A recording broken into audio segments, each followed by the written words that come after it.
At 1:17 a.m., Lily Bennett's finger hovered over the Submit button. One click would expose a multi-million-dollar fraud. One click would also destroy her career, her security, everything she'd clawed her way toward in 30 years of surviving. The man she'd been feeding leftovers to for weeks, the janitor who listened like he actually cared, had no idea what she was about to lose. Neither did the executives upstairs who'd already written her obituary. But in 17 minutes, the entire building would know her name. Stay with me until the end, hit that like button, and comment your city so I can see how far this story travels. The fluorescent lights in Section D hummed with a frequency that made your back teeth ache. Lily had worked in compliance for 4 years, and nobody had ever fixed them. Nobody had ever fixed much of anything down here, actually. The carpet still had the stain from when Marcus dropped his coffee in 2019. The blinds on the third window from the left had been stuck at that crooked angle since before she started, and the lock on the supply closet still didn't catch unless you jiggled the handle just right while pushing with your hip. She'd learned all these small failures by heart. Tuesday nights were when Lily stayed late.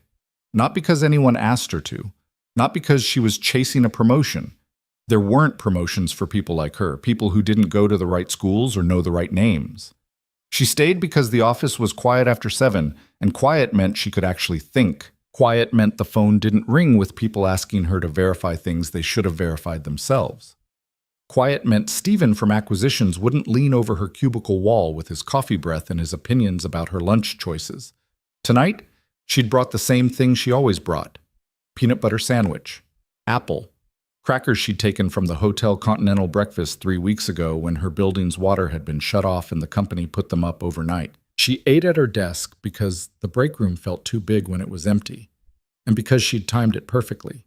If she ate between 7:15 and 7:30, she'd finish right when the janitor came through. His name was Ray. At least that's what his shirt said. He'd been cleaning Section D for about 2 months now, always between 7:30 and 8, always with the same steady rhythm. Push the mop, dip, ring, push again. He never had headphones in like the younger guys. Never rushed. There was something almost meditative about the way he worked, like he wasn't trying to finish fast, he was trying to finish right.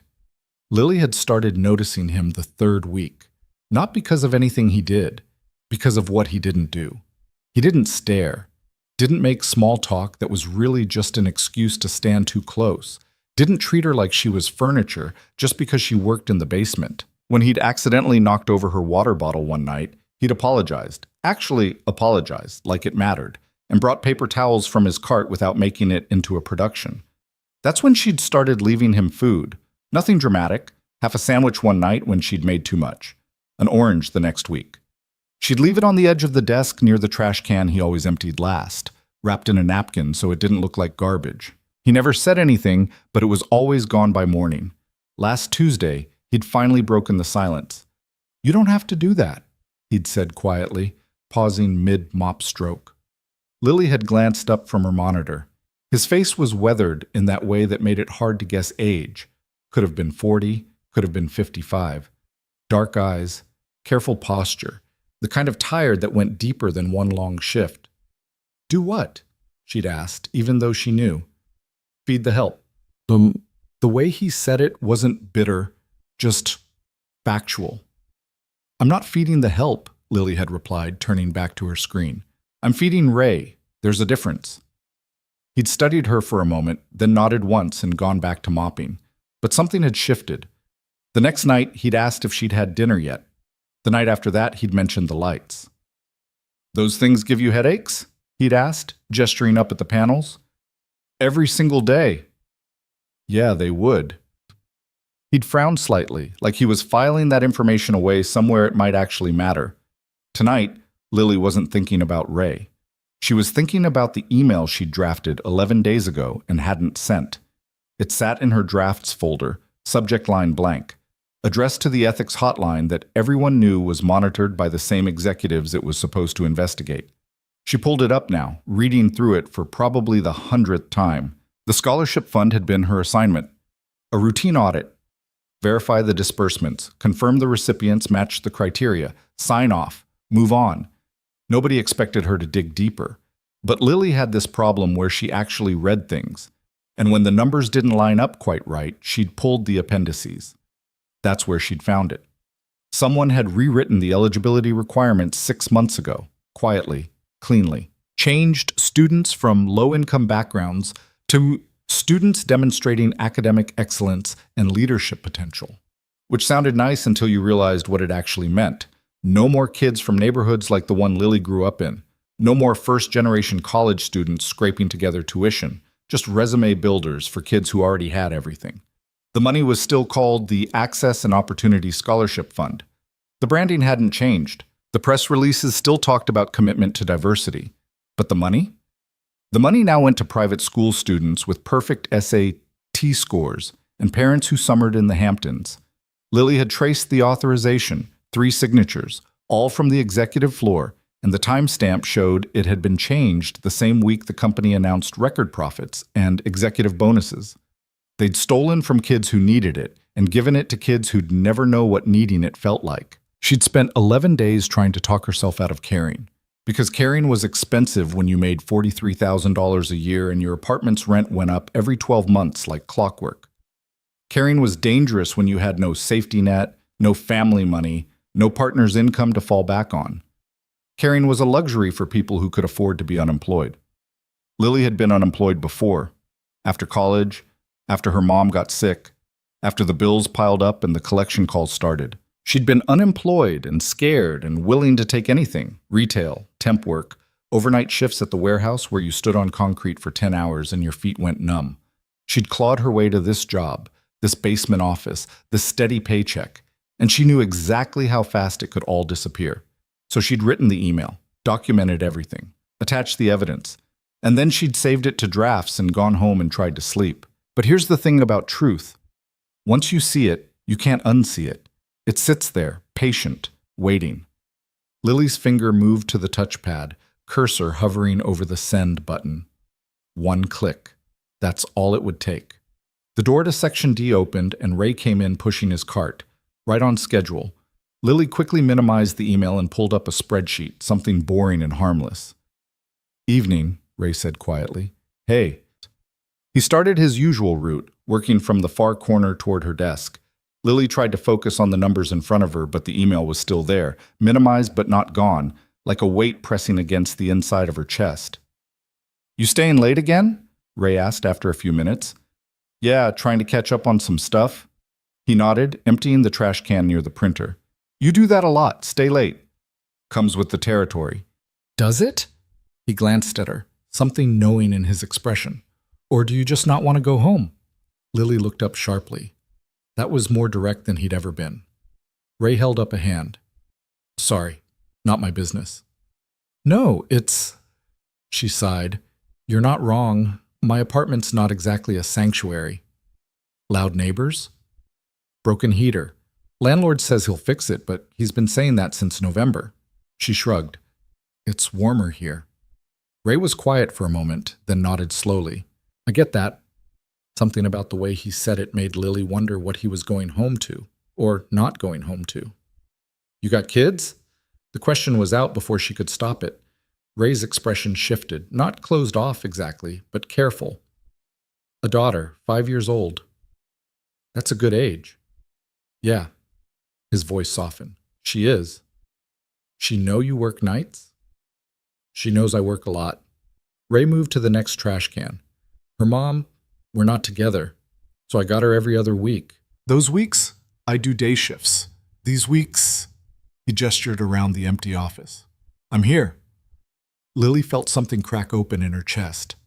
This man, who she'd assumed had nothing, who cleaned floors for minimum wage, who she'd been leaving scraps of food for like he was a stray, had a 5-year-old daughter he was trying to see, had a life that required juggling schedules and sacrifices she'd never even asked about. "I'm sorry," she said quietly. "I didn't know." "Why would you?" Ray's tone wasn't unkind. "We don't exactly have heart-to-hearts." "Maybe we should." He looked at her then, really looked, and Lily saw something flicker across his face, recognition, maybe, or loneliness recognizing itself. "You want to know the worst part?" Lily said suddenly, surprising herself. "It's not the broken heater or the long hours or any of it. It's knowing that the system isn't broken. It's working exactly how it's supposed to. For them. Ray stopped mopping. Who's them? People upstairs. People who make decisions about other people's lives and never have to face those people. Never have to see what their choices actually cost. She was talking too much, she knew it, but she couldn't stop. They take things that were meant to help, scholarships, programs, safety nets, and they twist them into something that only helps people who don't need help. And they do it so cleanly that nobody even notices until it's done. You noticed? Lily met his eyes. Yeah, I did. So what are you going to do about it? The question hung there, simple and impossible. What can I do? Lily's laugh was hollow. I'm nobody. I work in a basement. I don't have power or connections or… You have the truth, Ray interrupted quietly. That's not nothing. The truth gets people like me fired. Maybe. He leaned on his mop handle, studying her. But staying quiet gets you something worse. What's worse than losing your job? Losing yourself. The words hit harder than they should have. Lily looked away, blinking against the sudden sting behind her eyes. I can't afford to be brave, she whispered. Ray was quiet for a long moment. Then he said, I don't think bravery is about affording it. I think it's about deciding what you can't afford to live without. He went back to mopping then, giving her space, but his words stayed, settling into the gaps between her thoughts. What couldn't she afford to live without? Not the apartment, as shitty as it was. Not the job, as much as she needed it. Those were just things. Circumstances. They could change, had changed before, would change again. But this feeling of knowing something was wrong and doing nothing, that would stick, that would calcify into something permanent, something that changed the shape of who she was. Lily pulled the email back up. Her hand was shaking as she moved the cursor to send. One click. She thought about those kids, the ones who'd never get the scholarships now. Kids like she'd been, scraping together financial aid applications and hoping someone would take a chance. Kids who'd been promised access and opportunity and got handed another locked door instead. She thought about Ray, working night shifts so he could see his daughter every other week. About all the other Rays in the building, invisible people keeping everything running while executives upstairs got bonuses for cutting costs. She thought about the version of herself who would walk out of here tonight having done nothing, who would go home to her cold apartment and lie awake knowing she'd chosen safety over truth, who would become exactly the kind of person who made this system possible. At 1:17 a.m., Lily clicked send. The whoosh of the email leaving her outbox sounded impossibly loud in the quiet office. For a moment, nothing happened. The world didn't end. The lights didn't flicker. Ray kept mopping in the corner, unaware that everything had just changed. Then Lily's hand started shaking for real. Oh God, she breathed. Oh God, what did I just do? Ray glanced over. You okay? Lily couldn't finish the sentence. She'd just destroyed her career, her livelihood, any chance of moving up or out or anywhere but down. In one click, she'd thrown away 4 years of careful invisibility. Her phone buzzed. Email notification, ethics hotline. Your submission has been received and assigned, case number 2847. A review team will contact you within 48 hours. 48 hours. 2 days for them to figure out who she was, what she'd found, how to bury it. Lily stood up abruptly, chair scraping against the floor. She needed air, needed to move, needed to… Hey, Ray's voice cut through the spiral. Breathe. I can't, Yes, you can. In for 4, hold for 4, out for 4. He'd set the mop aside, was walking toward her with his hands visible, non-threatening. Come on, with me, in. Lily sucked in a breath, jagged and insufficient. Slower, Ray coached. You're not drowning, you're just scared. There's a difference. She tried again. In for 4. Hold. Out for 4. There you go. He nodded. Again. By the third breath, the panic had downshifted from alarm bells to just noise. Loud, insistent noise, but survivable. I'm such an idiot, Lily said, pressing her palms against her eyes. Why? Because you told the truth? Because I thought telling the truth would matter. She laughed bitterly. They're going to bury this. Bury me. I I don't know what I was thinking. Ray was quiet for a moment. Then he said, "Can I tell you something?" Lily lowered her hands. "Sure." My daughter's name is Emma, and every night before bed, she asks me the same question. "Did you do something good today, Daddy?" His voice caught slightly. Some nights I can tell her yes. Most nights I just tell her I tried. But lately I've been wondering what kind of answer she deserves, what kind of world she's growing up in. Ray, what you just did. He met her eyes. That's the answer I want to give her. That when it mattered, someone tried, even if they were scared. Even if it cost them. Lily felt tears spill over. It's going to cost me everything. Maybe, Ray acknowledged. Or maybe you just bought yourself something you didn't know you'd lost. Before Lily could ask what he meant, footsteps echoed in the hallway outside Section D. Multiple sets. Moving fast. They both froze. That's the executive elevator, Lily whispered. Nobody uses that this late, except the door burst open. 3 people Lily recognized from the upper floors, led by Vanessa Hale, Senior VP of Strategic Initiatives, or whatever made-up title they'd given her. Tall, sharp-suited, the kind of woman who wore ambition like perfume. Lily Bennett? Vanessa's smile was all edges. Yes? We need you to come with us. Lily's heart slammed against her ribs. Why? Your email to the ethics hotline raised some concerns. We'd like to address them immediately. Vanessa's tone made it clear this wasn't a request. Ray stepped forward slightly, putting himself between Lily and the door. A subtle shift, barely noticeable, but Vanessa's eyes flickered to him with brief irritation. The janitor can finish his work elsewhere, she said dismissively. It's fine, Lily said quietly to Ray, even though everything in her was screaming that it wasn't fine, nothing was fine. I'll be okay. Ray looked at her for a long moment, something unreadable in his expression. Then he nodded once and stepped aside. As Lily followed Vanessa and her escorts toward the elevator, she glanced back once. Ray was still standing there, watching. And for just a second, she could have sworn she saw something flicker across his face. Not concern exactly. More like calculation. Then the elevator doors closed and he was gone. Jet. The conference room on the 18th floor was designed to intimidate. Floor-to-ceiling windows overlooking the city, a table that could seat 20 but currently held only 5. Lighting that was somehow both too bright and too cold. Lily sat in the chair they'd indicated, middle of the table, facing the windows so the light would be in her eyes. Classic power play. Vanessa took the head of the table. The 2 men flanking her were from legal, Lily was pretty sure, though nobody had bothered with introductions. So, Vanessa folded her hands on the table. You sent an email tonight making some very serious allegations. I sent documentation, Lily corrected carefully, of changes made to the scholarship fund eligibility requirements. Changes that were properly authorized and well within standard operational procedures. Changes that redirected money meant for low-income students. Vanessa's smile thinned. The fund's mission is to support academic excellence. The board felt the criteria needed updating to reflect that mission more accurately. The board felt that, or you did? One of the legal men leaned forward. Miss Bennett, I'd be very careful about accusations. I'm not accusing anyone of anything, Lily interrupted, her voice steadier than she felt. I'm stating facts.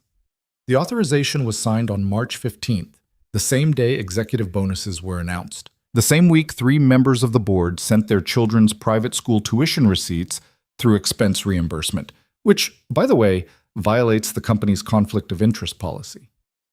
The room went very quiet. Vanessa's expression didn't change, but something flickered behind her eyes. Recalculation. You've been very thorough, she said softly. That's admirable, truly. But I think perhaps you've misunderstood some of the documentation you found. These matters are complex, and without proper context, I have the context, Lily said. I have the original fund charter. I have the board meeting minutes. I have the email chain where you discuss changing the requirements specifically to reduce exposure to applicants who don't fit the company's aspirational brand image. That's a direct quote. Vanessa's fingers twitched. Those communications were confidential. They were also evidence. Of what exactly? This from the legal man on the right, his tone sharp. Of a company exercising its right to steward its charitable programs as it sees fit? That's not fraud, Miss Bennett. That's governance. It's fraud when you're still claiming tax deductions based on the original mission statement, Lily shot back. When you're still using the old criteria in public filings to the IRS while operating under new criteria that exclude the exact population you're claiming to serve. The silence that followed was different, heavier. Vanessa sat back in her chair, studying Lily with new intensity. How long have you been planning this? I haven't been planning anything. I found discrepancies in an audit and followed procedure. Procedure would have been coming to your supervisor, to HR, not going directly to ethics with unverified allegations. Everything I submitted was verified, down to the timestamp. By you. Vanessa's voice hardened.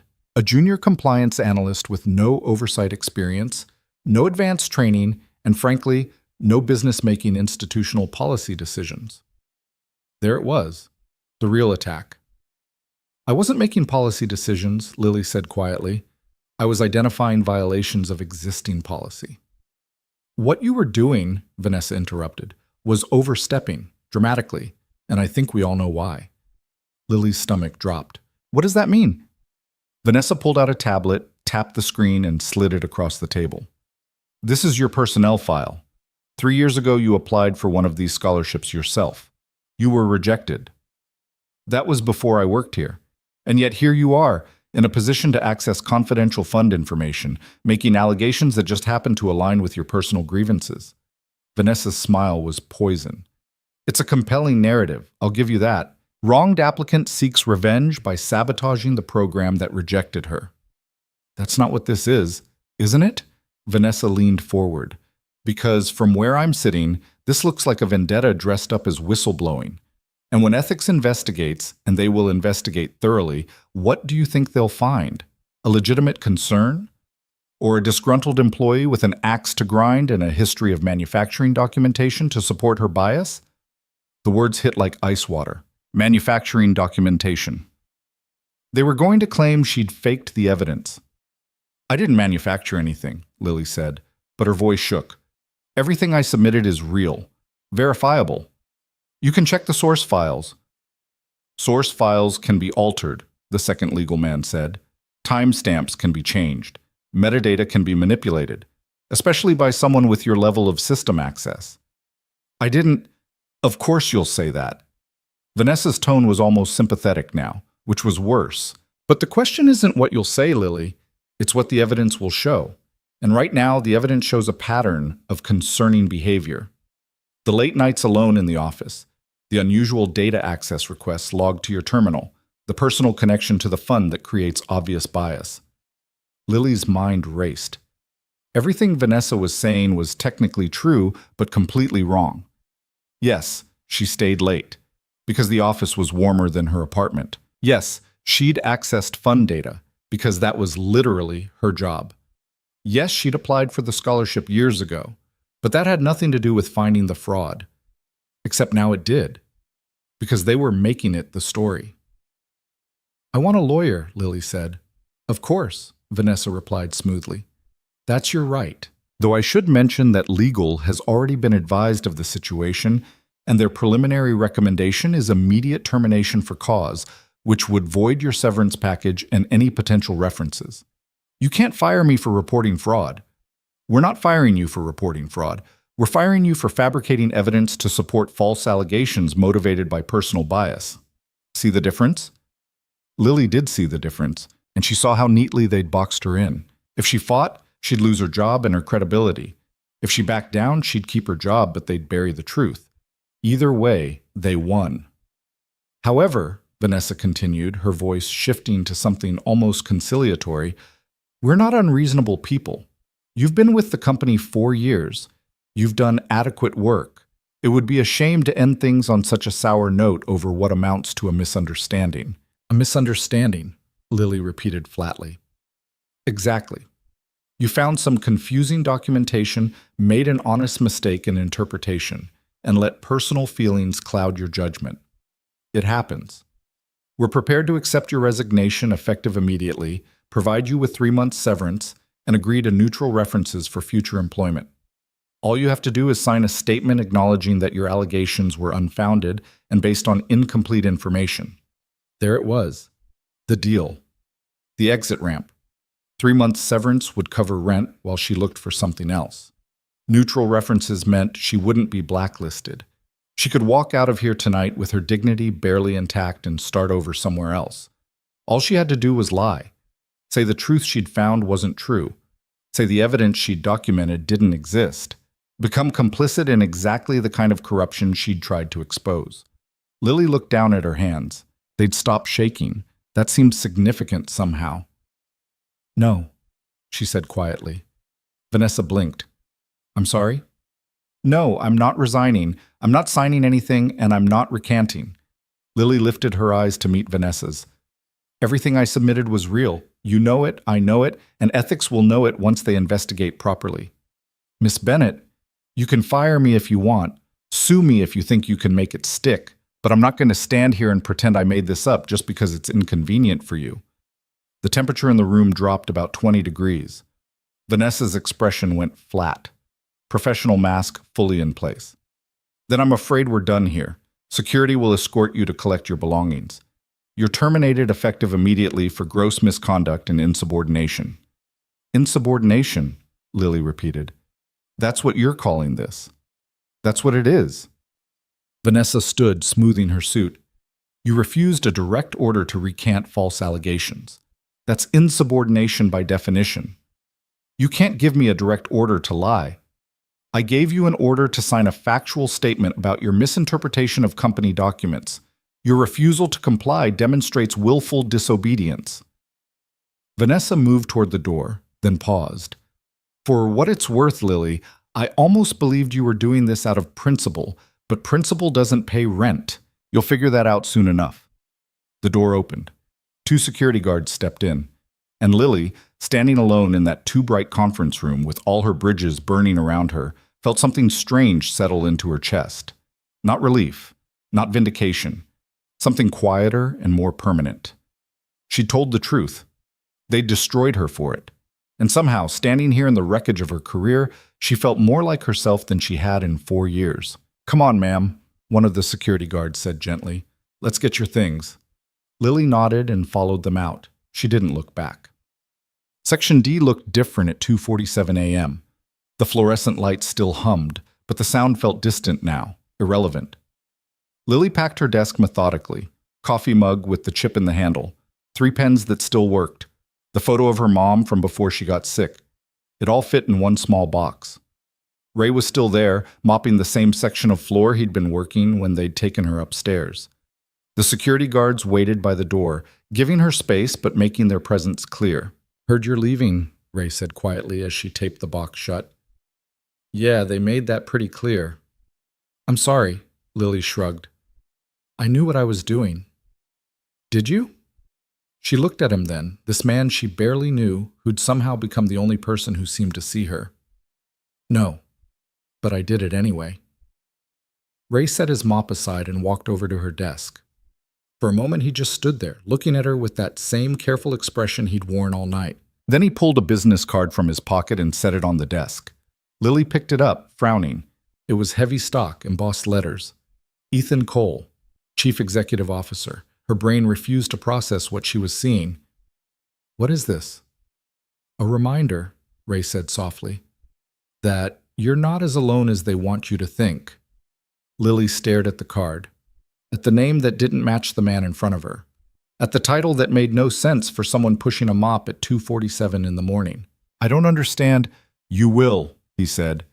"Tomorrow morning, 10 a.m. boardroom. Be there." The security guard shifted by the door. "Time to go." Lily picked up her box, the business card clutched in her other hand, and walked toward the elevator. Her mind was spinning, trying to connect dots that shouldn't connect, trying to make sense of something that defied sense.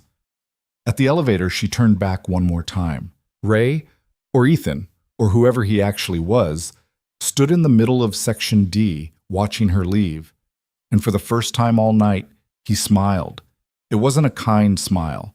It was the smile of someone who'd been waiting for exactly this moment.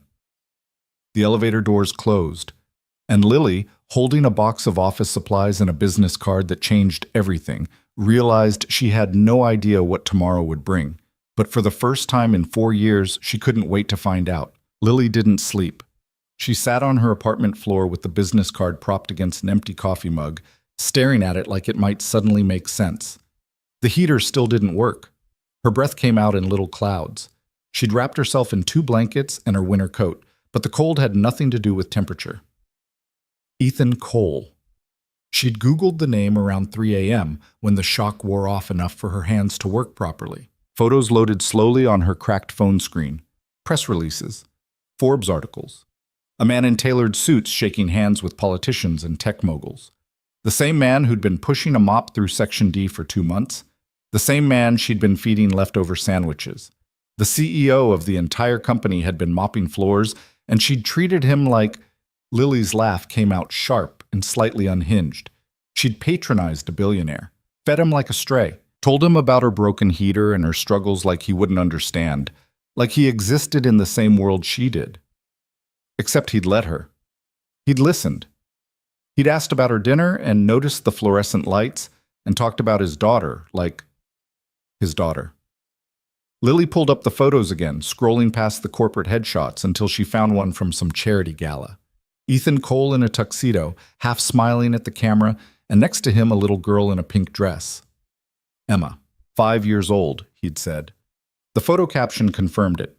The ex-wife wasn't in the picture, literally and apparently figuratively, so that part had been true at least. The custody arrangement, the night shifts timed around visitation. Unless that had been part of whatever game he was playing. Lily's phone buzzed. Text from an unknown number. Car will pick you up at 9:30. Wear whatever makes you feel like yourself.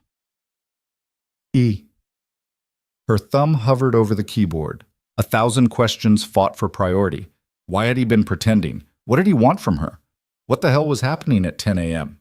She typed, "Why didn't you tell me?" The response came almost immediately.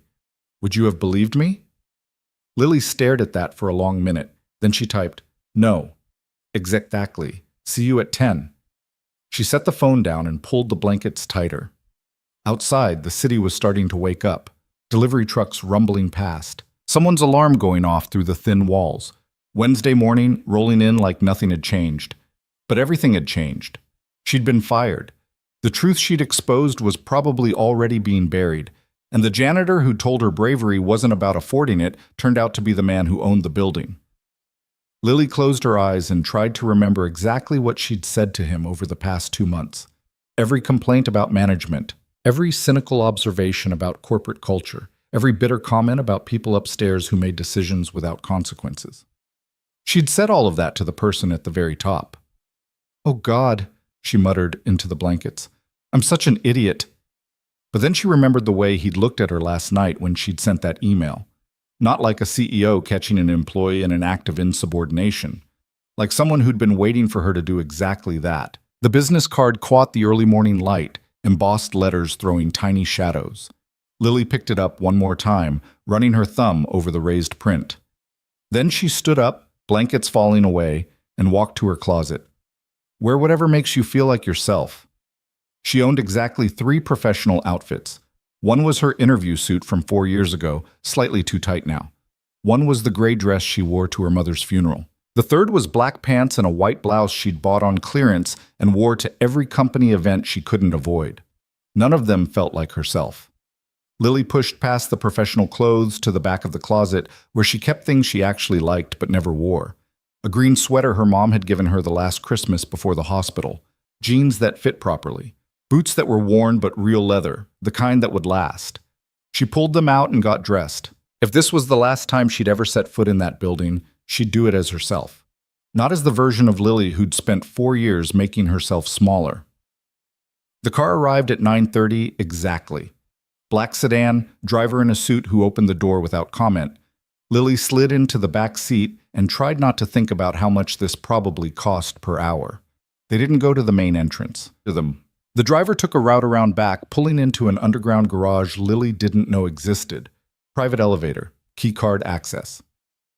The door opened directly into a hallway she'd never seen, all glass and steel and the kind of quiet that meant expensive soundproofing. A woman in her 50s waited by the elevator, tablet in hand, expression professionally neutral. "Miss Bennett, I'm Carol, Mr. Cole's executive assistant. He's finishing a call, but he'll be ready for you in a few minutes. Can I get you anything? Coffee? Water?" "I'm fine," Lily said, even though she wasn't remotely fine. Carol nodded and gestured down the hallway. "Conference room 3. Make yourself comfortable." The conference room was smaller than the one where Vanessa had fired her, but somehow more intimidating. Windows overlooking the city from what had to be the 25th floor at least. A table for 8, and sitting at the far end going through a stack of papers with reading glasses perched on his nose was Ray. Except it wasn't Ray. Same face, same dark eyes, but everything else was different. The janitor's uniform was gone, replaced by charcoal slacks and a white shirt with the sleeves rolled up. No mop, no cart. Just a man who clearly belonged in this room, in this building, in this world that Lily had never been invited into. He looked up when she entered and removed the glasses. "Lily, thanks for coming. Did I have a choice?" The words came out sharper than she intended. Ethan's expression didn't change. "Yes, you always had a choice. Even when your security guards were escorting me out? Especially then." He set the papers aside and stood. "Sit, please." Lily remained standing. "I'd rather know what this is first." "This is me keeping a promise I made to myself 6 months ago." Ethan walked around the table, closing the distance between them, but stopping a respectful few feet away. "That if I found one person in this company who gave a damn about something other than their paycheck or their title, I'd back them, completely. So this was a test. No, it was research." He leaned against the table, arms crossed. "Do you know how many executives I have?" 17. "Do you know how many of them would have reported what you found?" 0. Not because they're all corrupt, because they've all learned that comfort is safer than conscience. Lily's hands clenched. "You knew about the scholarship fund. You knew what Vanessa did." "I suspected. I didn't have proof." "You own the company. You could have gotten proof whenever you wanted." "Could I?" Ethan's voice was quiet. "You think if I'd walked into Vanessa's office and demanded to see the fund records, she would have handed over the real ones? Or do you think she would have shown me exactly what I was supposed to see, smiled, and made sure the evidence disappeared before I could look twice?" Lily wanted to argue, but she'd worked in compliance long enough to know he was right. The moment Power started asking questions, the answers got sanitized. "So instead you mopped floors and spied on your own employees. And instead I did the same job my father did when he started this company 40 years ago, before the IPO and the board meetings and the stockholders, back when he knew every person's name." Ethan's expression tightened. "He used to tell me that you can't lead people you don't understand, and you can't understand people if they're performing for you. So you performed for us instead. I worked the same shifts as the night crew, listened to what they said when they thought nobody important was around, learned which managers treated them like humans and which ones treated them like furniture." He paused. "I learned that the woman in compliance worked late every Tuesday because her apartment was too cold, that she shared her food even though she didn't have enough, that she noticed things other people missed because she actually read what she was signing." Lily's throat tightened. "You used me. I paid attention to you. There's a difference." "Is there? Because from where I'm standing, you let me think you were someone you weren't, so you could, what, see if I'd be useful?" Ethan met her eyes. "I let you think I was someone who needed help so I could see if you'd give it anyway. Most people wouldn't. They'd walk past the janitor, ignore the night crew, pretend the invisible people don't exist. You didn't. So I passed your test. Congratulations. What do you want? A medal?" "I want you to understand something." Ethan pushed off the table, his voice sharpening. "Last night, Vanessa Hale tried to destroy you. She had legal draft termination papers before you even reached the 18th floor. She had a plan to discredit you, bury your evidence, and make sure you'd never work in this industry again. And she almost succeeded." "Almost?" "She didn't know I was watching. Didn't know I'd installed monitoring software on senior executive accounts 3 months ago after the third suspicious policy change in a row. Every email she sent, every document she altered, every conversation she had about burying your report, I have all of it. The room tilted slightly. Lily grabbed the back of a chair to steady herself. You recorded her committing crimes. I documented an executive abusing her authority and violating company policy. What she did crossed about 15 legal lines, but I'll let the lawyers figure out which ones stick. Ethan walked to a laptop at the head of the table and opened it. She sent this at 3:47 this morning. He turned the screen toward Lily. Email chain. Vanessa to someone in HR, someone in legal, someone whose title Lily didn't recognize. Subject: Bennett. Situation: Containment protocol. The compliance analyst has been terminated and signed out. Evidence has been secured and will be reclassified as personnel grievance rather than ethics violation. Recommend immediate implementation of revised narrative. Disgruntled employee with personal bias attempted to fabricate misconduct allegations. Ethics case should be closed by Friday with finding of no wrongdoing.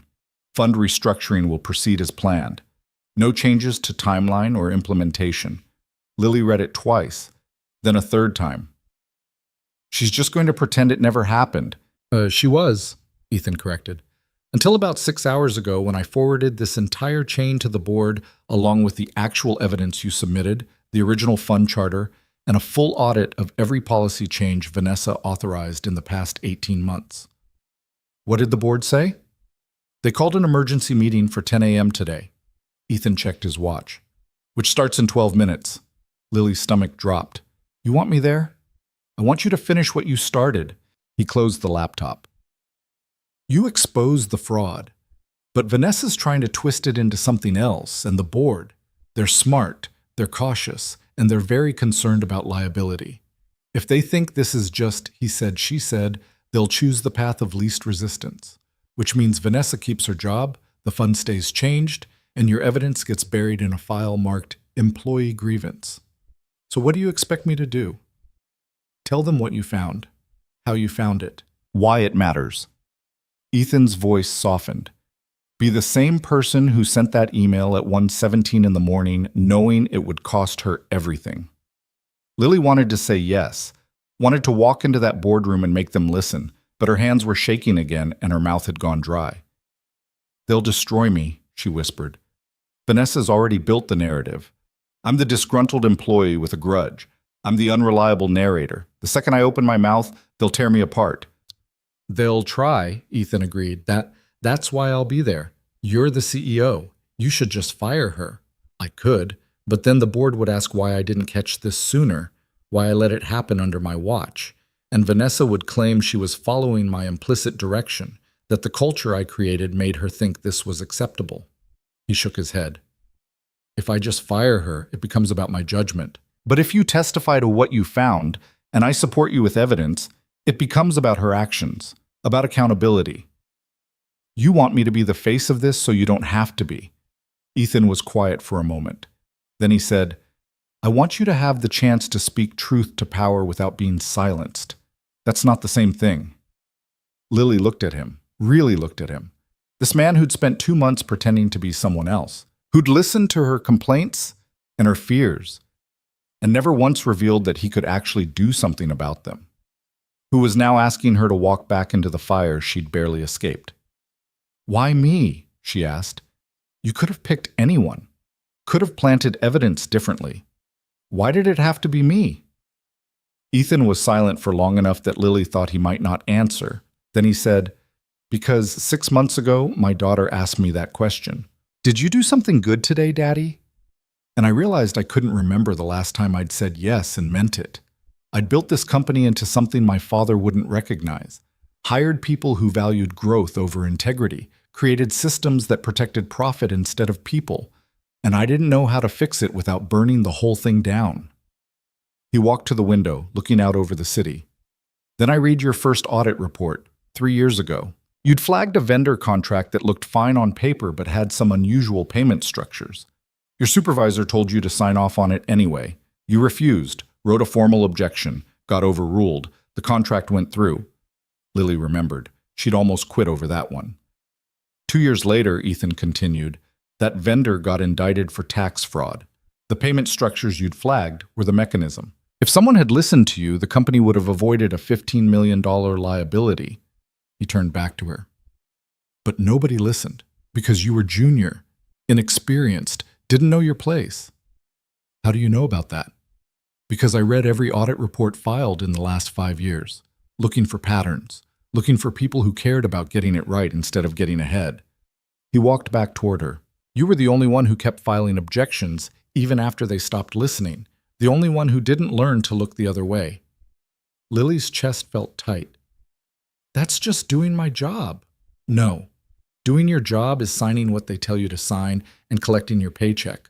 What you did was giving a damn. Ethan stopped in front of her. So yes, I want you to be the face of this, not because I'm hiding, because you earned it. Because those kids who lost their scholarships deserve someone who'll fight for them even when it's hard, even when it costs everything. I'm already fired. I already lost everything. Did you? Ethan asked quietly.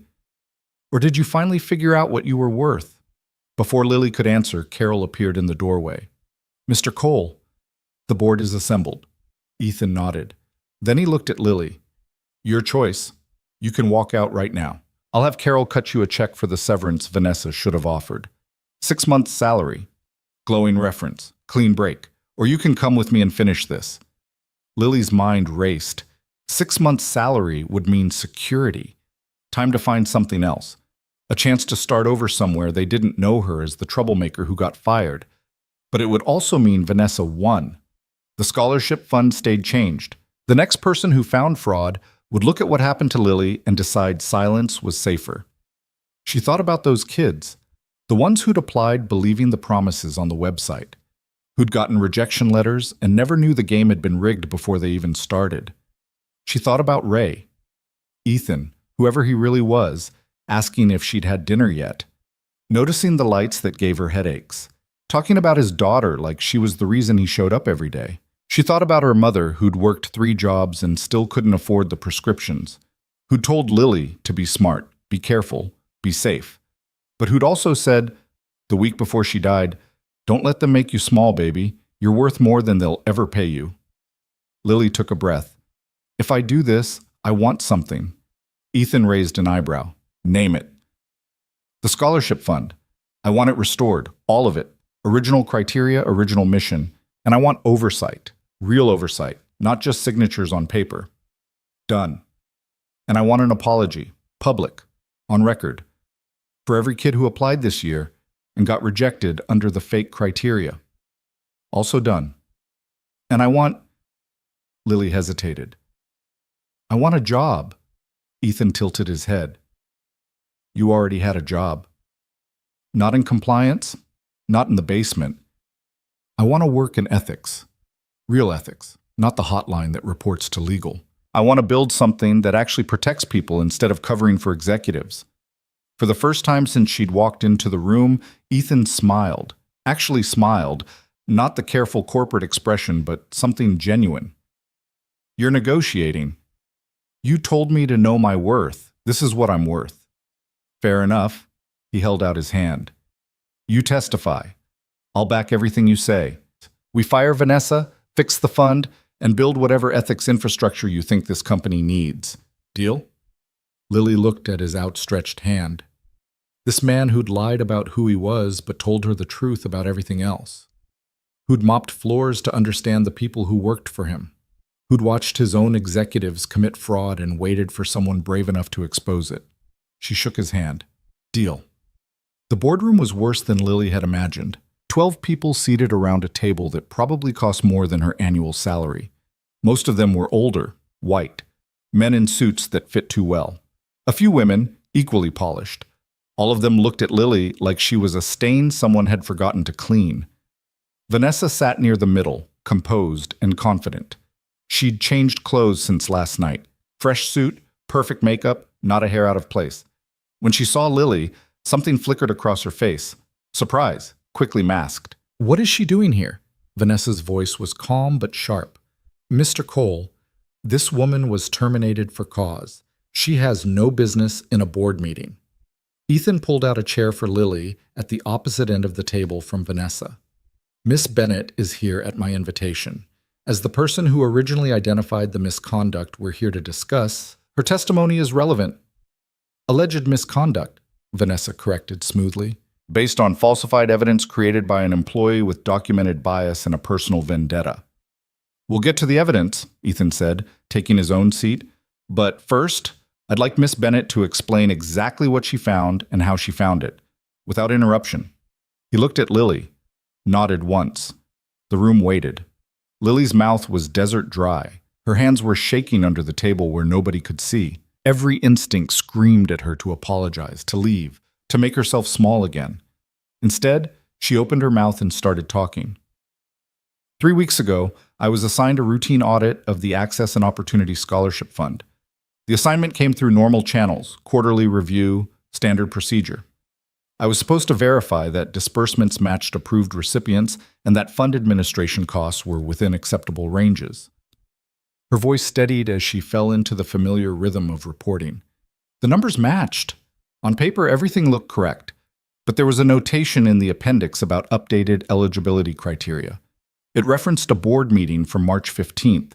That struck me as odd because eligibility criteria changes require formal documentation and usually go through a longer approval process. One of the board members, older man, gray suit, leaned forward. And you decided to investigate this notation without supervisory approval? I decided to read the documentation referenced in the materials I was assigned to audit. That's standard practice. The man sat back, not quite convinced, but not objecting. I pulled the March 15th meeting minutes. Lily continued. The criteria change was listed under Administrative Updates. Single line item. No discussion noted. But it represented a fundamental shift in who qualified for funding. The original charter specified students from demonstrably low-income backgrounds who show academic potential. The new criteria specified students demonstrating exceptional academic achievement and leadership credentials. That sounds like an improvement, Vanessa interjected, focusing on merit rather than need. It sounds like that until you look at the actual applications, Lily said, meeting Vanessa's eyes. Under the original criteria, 80% of recipients were first-generation college students. 72% came from families earning less than $40,000 annually. Under the new criteria, those numbers inverted. 80% of this year's recipients came from families earning over $200,000. 65% attended private schools. Murmurs around the table. Vanessa's expression didn't change. The fund's tax exemption is based on serving underprivileged communities, Lily pressed on. The public filings still claim the original mission, but the actual disbursements reflect the changed criteria. That's fraud, not alleged fraud. Actual documentable fraud. That's an interpretation, Vanessa said coldly. The fund serves students. The criteria were updated to ensure the highest quality candidates. The criteria were updated the same week executive bonuses were announced. Lily interrupted. The same week, 3 board members submitted private school tuition receipts through expense reimbursement. The same week, you sent an email to your assistant asking her to research how to legally redirect charitable funds to reduce exposure to applicants who don't fit aspirational brand image. The room went very quiet. Vanessa's composure cracked, just slightly. Those emails are confidential. You had no authorization to access. I had authorization to audit fund administration. Those emails were part of the administrative record. Lily pulled out a folder she'd been clutching. I have copies, time-stamped, unaltered, along with the original charter, the altered charter, and a comparison showing exactly what was changed and when. She slid the folder across the table to the nearest board member. Vanessa stood abruptly. This is absurd. I will not sit here and be accused by a disgruntled former employee who fabricated evidence to support her personal say. Sit down, Vanessa. Ethan's voice cut through the room like a blade. Vanessa froze. I said sit down. She sat, slowly. Ethan stood up, buttoning his suit jacket. For the past 6 months, I've been conducting my own investigation into operational integrity across senior leadership. Not because I suspected widespread fraud, because I wanted to understand the culture we'd created, whether the systems we built actually served the mission my father founded this company on. He walked around the table, hands in his pockets, tone conversational. I found some interesting things. vendor contracts that looked fine but had unusual payment structures, performance reviews that punished dissent and rewarded compliance, policy changes that happened quietly, without discussion, always moving in the same direction, toward efficiency, toward profit, away from accountability. He stopped behind Vanessa's chair, and I found that whenever someone raised questions, they were managed, reassigned, encouraged to resign, fired for cause. He looked around the table. We created a system that punished people for telling the truth, and then we acted surprised when the truth became something we couldn't recognize. One of the women on the board spoke up. "Are you saying you knew about this scholarship situation?" I suspected. I didn't have proof until Miss Bennett provided it. Ethan moved back toward his seat. "Which is why we're here. Not to decide whether Miss Bennett's evidence is credible. It is. I verified every piece of it independently. We're here to decide what kind of company we want to be going forward." He sat down, folded his hands on the table. "Vanessa altered the scholarship fund to serve a different population than the one we're legally obligated to serve. She did it quietly, with minimal oversight, in a way designed to avoid scrutiny. When challenged, she attempted to discredit the person who found the fraud rather than address the fraud itself.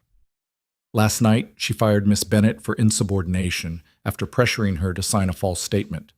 That's not," Vanessa started. "I have the recording," Ethan said quietly. From the conference room, every word. Vanessa's face went white. "You bugged your own conference rooms?" The gray-suited man looked horrified.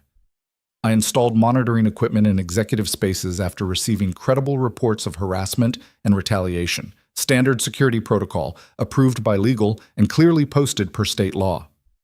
Ethan's tone didn't change. "The recording confirms that Miss Bennett was terminated for refusing to sign a false statement, not for misconduct, for refusing to lie." He leaned back in his chair. "So here's what's going to happen. Vanessa, you're done. Terminated for cause, effective immediately. No severance, no references, and if legal determines your actions warrant criminal charges, we'll cooperate fully with law enforcement." Vanessa opened her mouth, closed it, opened it again. Nothing came out. "The scholarship fund will be restored to its original charter. Every application rejected under the altered criteria will be reviewed. Those who qualified under the original standards will be offered funding retroactive to their application date." He looked at Lily. "Miss Bennett will be appointed Director of Ethics and Compliance Oversight, a new position with board-level reporting authority. She'll have full autonomy to investigate and address operational integrity issues across all departments, starting salary commensurate with senior leadership positions. Full benefits. And a formal public apology for last night's termination." The room erupted, board members talking over each other. Vanessa standing up again, her voice rising above the noise. "You can't do this. I have a contract. You violated that contract the moment you altered fund documentation without board approval," Ethan said calmly. "Legal will walk you through the specifics. Carol will escort you out." Carol appeared in the doorway as if summoned. Vanessa looked around the table, searching for allies. Found none. "This isn't over," she said, voice shaking with rage. "Yes," Ethan replied. "It is." Vanessa grabbed her bag and stormed toward the door. She paused next to Lily's chair, leaning down close enough to whisper. "You think you won, but you just painted a target on your back. Every executive in this building is going to come for you now." Lily looked up at her. "Let them come." Vanessa's mouth tightened. Then she was gone, Carol trailing behind her. The board members were still talking, debating, questioning. Ethan fielded them smoothly, pulling up documents on the screen at the front of the room, walking them through evidence and timelines and legal exposure. Lily sat very still and tried to process what had just happened. She had a job, not just any job, a position with actual power, authority, the ability to change things, the ability to make enemies. Vanessa's parting shot echoed in her head. "Every executive in this building is going to come for you now." She was probably right. Lily had just humiliated a senior VP in front of the board, had exposed corruption that implicated other people, those board members with tuition receipts, the managers who'd approved policy changes without question. They weren't going to thank her for it, but she'd also just proven that speaking up didn't have to end in destruction, that truth could win, sometimes, with the right backing. The meeting continued for another hour. Details hammered out, procedures established, legal reviewed. By the time the board members started filing out, Lily's head was spinning. Ethan walked over to her as the last board member left. "You okay?" "I don't know yet." He pulled out the chair next to her and sat down. Not at the head of the table anymore, just beside her. "That was impressive," he said quietly. "The way you presented the evidence. You didn't flinch." "I was terrified." "I know. You did it anyway." He was quiet for a moment. "For what it's worth, I'm sorry I didn't tell you who I was sooner." Lily looked at him. Really looked at him, trying to reconcile the man in the expensive suit with the janitor who'd cleaned up her spilled soup. "Which version was real?" she asked. "Ray or Ethan?" "Both, neither." He ran a hand through his hair, looking suddenly tired. "Ray was me trying to remember who I used to be." Before the company got too big, before every conversation became a negotiation. Ethan is who I have to be to keep this whole thing running. "And which one is talking to me right now?" Ethan met her eyes. "I'm trying to figure that out." Something in his voice made Lily's chest tighten. This wasn't a CEO managing an employee. This was a person who'd spent 2 months having real conversations with someone who didn't know who he was, and now didn't know how to have those conversations anymore. "I'm still mad at you," Lily said. "You should be. You lied to me for months. I omitted information. There's a difference." "Not really." Lily stood up, needing to move. "You let me think you were someone who understood what it's like to be invisible, to have no power. And maybe you do understand it intellectually, but you own the building, Ethan. You're not invisible. You're choosing to be." "That's fair. And now you've given me this job, this position, and I don't know if it's because you think I earned it or because you feel guilty. Can it be both?" Lily stopped pacing. "I need to know I can trust you." "You can." "Can I? Because right now it feels like you're playing chess and I'm a piece you moved into position." She crossed her arms. "What happens when I investigate something you don't want investigated? When I find problems that implicate you or your decisions?" Ethan stood up, facing her. "Then you do your job. That's the point." "Easy to say now." "You're right. It is." He stepped closer, voice dropping. "So let me say this. I'm not perfect. I've made a lot of mistakes running this company. I've prioritized growth over people, profits over principles, and I'm trying to fix that. But I'm also smart enough to know I can't do it alone. I need someone who'll tell me when I'm wrong, someone who'll push back, someone who gives a damn about getting it right, even when it's hard." He held her gaze. "I need you to be that person, even if it costs me, especially if it costs me." Lily wanted to believe him, wanted to trust that this wasn't just another performance. "Prove it," she said. "How?" "Dinner, tonight, just us. No roles, no company business, no talking about what happened." She took a breath. "If you can be honest about who you are, really honest, not performing Ray or Ethan, then maybe we can figure out if this works." Ethan was quiet for a long moment. Then he nodded. "Okay, 7 o'clock. I know a place. Not somewhere fancy. I was thinking the noodle shop on 5th Street, the one with the plastic chairs." Lily blinked. "You know about that place?" Ray knew about it. He used to grab dinner there on break. A small smile. "Ethan's going to have to learn." And despite everything, the fear, the anger, the uncertainty, Lily smiled back. Lily spent the afternoon in what used to be a storage closet on the 19th floor. Carol had apologized 3 times for the temporary workspace, but Lily barely noticed. It had a window. That alone made it better than Section D. She'd been given a laptop, building access credentials that actually worked on all floors, and a stack of files Carol described as pending ethics complaints that never went anywhere. The stack was 14 inches high. Lily opened the first file and immediately understood why it had gone nowhere. Sexual harassment complaint from an administrative assistant against her direct supervisor. Filed 8 months ago. Investigated by HR. Conclusion: insufficient evidence to support disciplinary action. Complainant counseled on professional workplace interactions. The complainant had resigned 2 weeks later. Lily flipped through the file. The assistant's statement was detailed, specific, included dates and witnesses. The supervisor's statement was 2 paragraphs of denial. HR had interviewed exactly 1 witness, the supervisor's friend from the same department, who said she'd never seen anything inappropriate. They hadn't interviewed any of the other witnesses the assistant listed, hadn't pulled email records or security footage, just took the supervisor's word and closed the case. Lily made a note on her laptop. Reopen. Full investigation. External investigator. The second file was a whistleblower report about safety violations in the warehouse, filed 6 months ago by a floor supervisor, investigated by operations. Conclusion. Concerns addressed through enhanced training protocols, no structural violations found.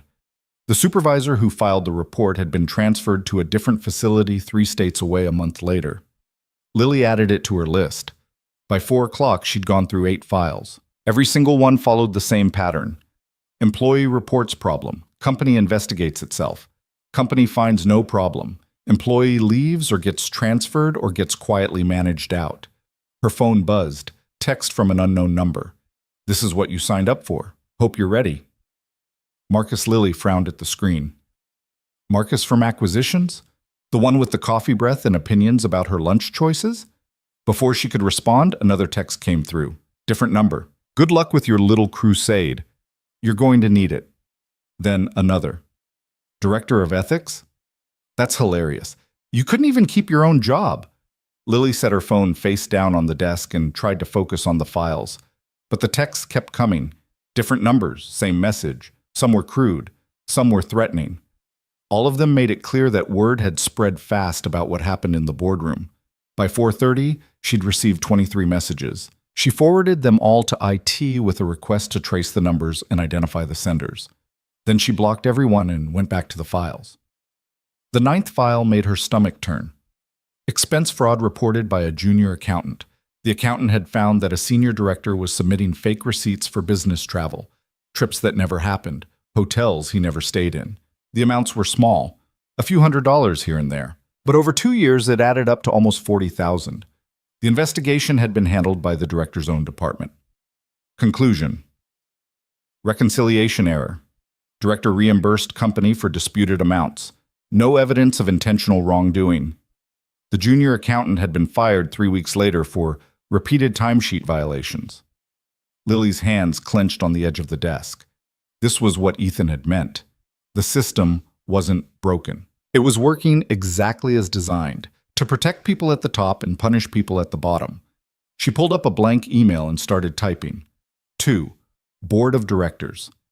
CC Ethan Cole. Subject, Ethics Oversight. Initial assessment. I've reviewed 9 of the pending ethics files provided to me.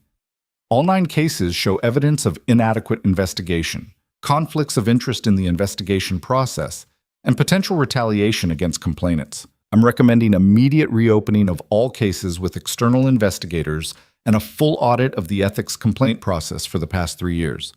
I'm also requesting authorization to implement the following changes. 1. All ethics complaints will be handled by my office, not by HR or departmental management. 2. Complainants will have the option of anonymous reporting with guaranteed protection from retaliation. 3. Any employee who experiences retaliation for filing a complaint will have direct escalation to the board. 4. Investigation findings will be reviewed by an independent panel before closure. I understand this represents a significant shift in how we've handled these matters, but the current process isn't protecting employees or the company.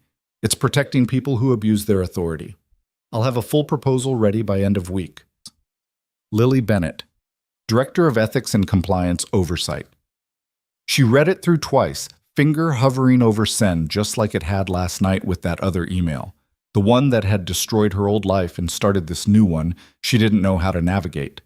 Then she clicked send and watched it go. Her phone rang immediately. Ethan. You've been in the job for 6 hours, he said without preamble. Is that a problem? It's impressive, and probably going to generate about 50 angry phone calls to my office. From board members? From executives who are suddenly very concerned about operational disruption and employee morale. She could hear the smile in his voice. Carol's already fielding them. Should I slow down? No, you should keep doing exactly what you're doing. A pause. How bad are the files? Bad. And these are just the ones that made it far enough to generate paperwork. I'm guessing there are a lot more that never got filed at all because people knew it wouldn't matter. Probably. Ethan was quiet for a moment. I'm sorry you're dealing with this alone. I'm not alone. I have you, right? The silence stretched longer than it should have. Right? Lily repeated. Yes. Of course, there are going to be people who push back hard on this. People with a lot of influence. I know. And I can protect you from some of it, but not all of it. There are board members who are already questioning whether creating this position was the right move. Lily's chest tightened. You're having second thoughts. No, I'm having realistic thoughts about what you're walking into. His voice softened. This isn't going to be easy, Lily. I didn't think it would be. Good. Because I need you to be sure. Once you start pulling these threads, there's no way to put them back. I'm sure. Okay? She heard him take a breath. Then I'll handle this board. You handle the files, and we'll figure out the rest as we go. After he hung up, Lily sat staring at her laptop screen. The email had already generated 3 responses. One from a board member expressing concerns about procedural overreach. One from the head of HR requesting an urgent meeting to discuss operational impact. One from legal asking for clarification on investigative authority and liability exposure. Not a single one said she was wrong about the files. Lily started drafting responses. By 6:30, her eyes were burning and her neck hurt from hunching over the laptop. She'd gone through 15 files total.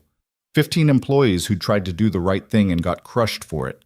15 cases that should have resulted in accountability, but ended in silence. She was adding the last file to her list when someone knocked on the door. Lily looked up. A woman in her mid-40s stood in the doorway, arms crossed, expression guarded. She looked familiar, but Lily couldn't place her. Can I help you? I'm Jennifer Park, Senior Analyst in Finance. The woman stepped into the room. I heard about what happened in the board meeting this morning.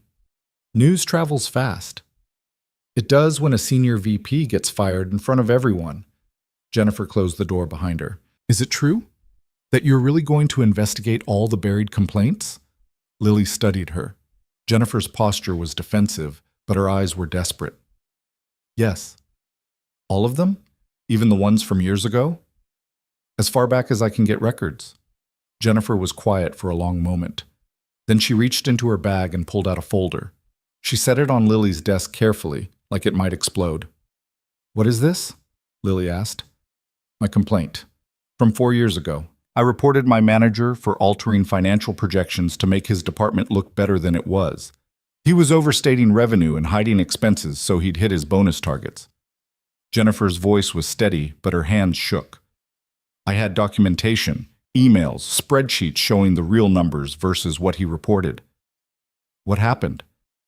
HR said I misunderstood the accounting procedures, that I was too new to know how projections worked at the executive level. My manager said I was creating a hostile work environment by making false accusations. She laughed bitterly. I got written up for insubordination. He got promoted 6 months later. Lily opened the folder. Documentation, just like Jennifer said. Screenshots of emails. Original spreadsheets with handwritten notes in the margins showing where numbers had been changed. Why didn't you push back? Lily asked quietly. I tried. I went to finance leadership. They told me to drop it or I'd be fired, so I dropped it. Jennifer met Lily's eyes. I've been carrying this folder for 4 years. Didn't throw it away because I kept thinking someday someone would care. But nobody ever did. I care. Do you? Jennifer's voice cracked. Because I've heard that before. HR cares. Leadership cares. The ethics hotline cares. And then nothing happens and you realize they only care about making you go away quietly. Lily stood up and walked around the desk. She took the folder and set it deliberately on top of her stack of files. I'm not HR. I'm not leadership. And I'm definitely not the ethics hotline that reports to the people it's supposed to investigate. She looked at Jennifer. I'm someone who got fired last night for refusing to lie, who sent an email at 1 a.m. knowing it would cost everything, who's standing here right now because I got lucky enough that someone believed me. The CEO. Yeah, the CEO. Lily gestured at the stack of files. And he gave me the authority to do something about all of this. So I'm asking you, do you want me to investigate your complaint? For real this time? Jennifer's eyes filled with tears. Yes. Okay, then I will. I'll need you to walk me through everything. Timeline, who you talked to, what they said, and I need you to be prepared for the fact that this might get ugly. Your manager is probably still here. He's not going to be happy. He's a VP now, 3 levels above me. Even better. Nothing says accountability like taking down someone who thought they were untouchable. Lily picked up a pen. Give me his name. Jennifer hesitated, then she said, David Chen, VP of Financial Planning. Lily wrote it down. Anyone else I should know about? People who knew what he did and helped cover it up? His boss at the time was Richard Moss. He's Chief Financial Officer now. Of course he was. Lily added the name to her notes. Okay, I'll start with your documentation and work backward. If Chen altered projections, there will be a trail. Board presentations, investor calls, regulatory filings. I'll find it. And if you don't? If he covered his tracks too well? Then I'll find something else. People who do this once do it more than once, and they get sloppy because they think they're protected. Lily set down her pen. Trust me on that. Jennifer wiped her eyes. Why are you doing this? Doing what? Risking everything for people you don't even know. You could just sit in this office and collect a paycheck and not make waves. Why fight? Lily thought about her mother working 3 jobs, about the scholarship she'd applied for and didn't get, about all the nights in Section D reading reports nobody else bothered to read because someone had to care about getting it right. Because someone has to, she said simply. And I'm tired of waiting for that someone to be somebody else. Jennifer nodded slowly. Then she did something unexpected. She reached out and hugged Lily, quick and awkward, but genuine. Thank you, she whispered. Then she was gone, leaving Lily alone with 16 files and the growing certainty that this was going to be even harder than she'd thought. By the time Lily made it down to the lobby, it was 7:10. She'd texted Ethan that she was running late, but he'd just responded with the address and no rush. The noodle shop on 5th Street was exactly the kind of place Lily would never have pictured a billionaire CEO eating. Fluorescent lights, mismatched plastic chairs, laminated menus with pictures. The smell of garlic and chili oil hit her the moment she walked in. Ethan was already there, sitting at a corner table in jeans and a sweater. Not the suit from this morning, not the janitor's uniform, just clothes that looked lived in and comfortable. He stood when he saw her. Hey. Hey. Lily slid into the seat across from him. Sorry I'm late.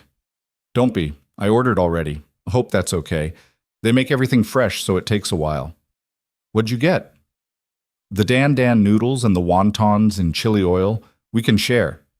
Lily realized she hadn't eaten since the crackers at 6 this morning. Her stomach chose that moment to growl audibly. Ethan smiled. Long day? You could say that. She accepted the tea he poured for her. How many angry phone calls did Carol field? 73, but who's counting? 73 executives are mad at me, and it's only day 1. That's got to be some kind of record. It's actually pretty impressive. Ethan leaned back in his chair. Though I should tell you that 5 of those calls were from board members suggesting that maybe we moved too fast. That perhaps a more measured approach would give everyone time to bury evidence and coordinate stories. Yeah, I figured.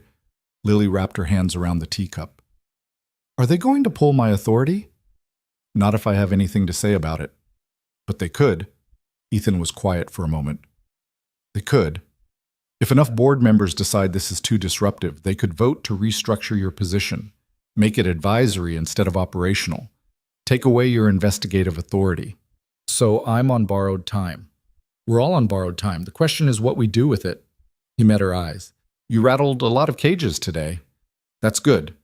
It means people are paying attention, but it also means you need to deliver results fast. Show the board that this isn't just disruption for its own sake. I have 16 cases ready to reopen. 17 now, after Jennifer Park came to see me. Ethan raised an eyebrow. Jennifer came to you directly? With documentation of financial fraud her manager committed 4 years ago. Fraud that HR buried. Lily paused.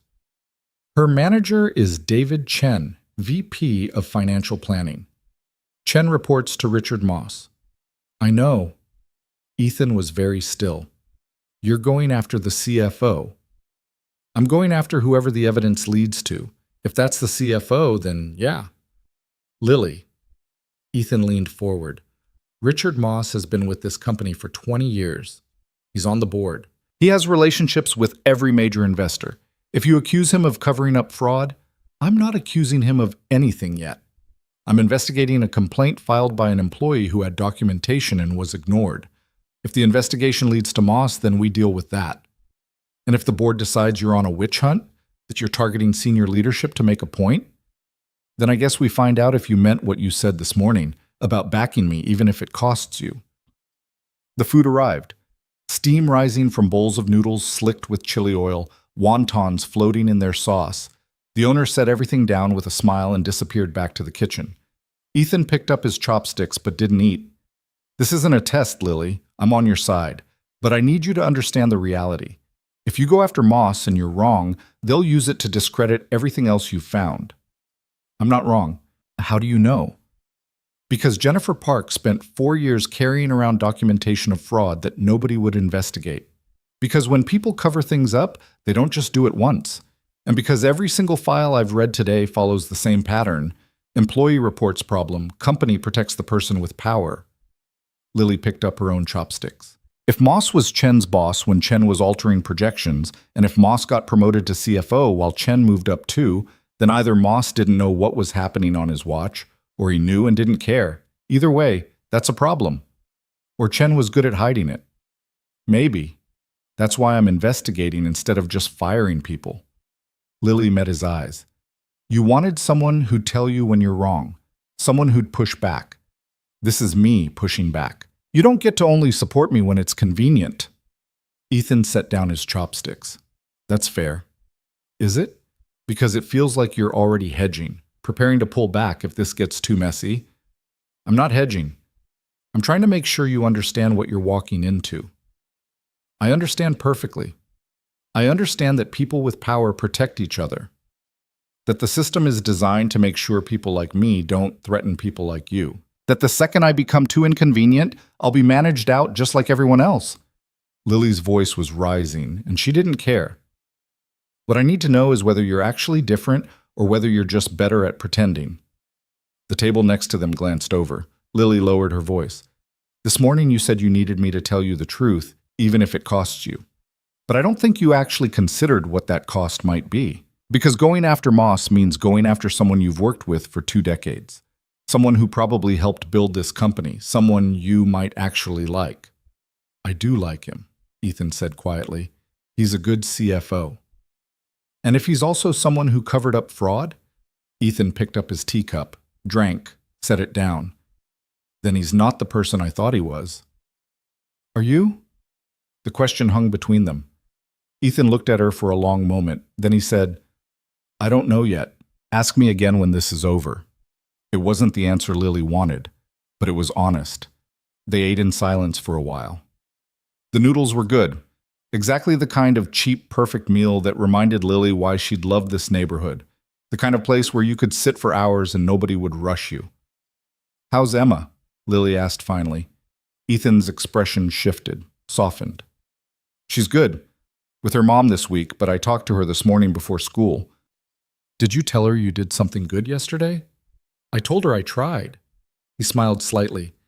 She asked if I cleaned any floors. Apparently I told her that's what I was doing at work.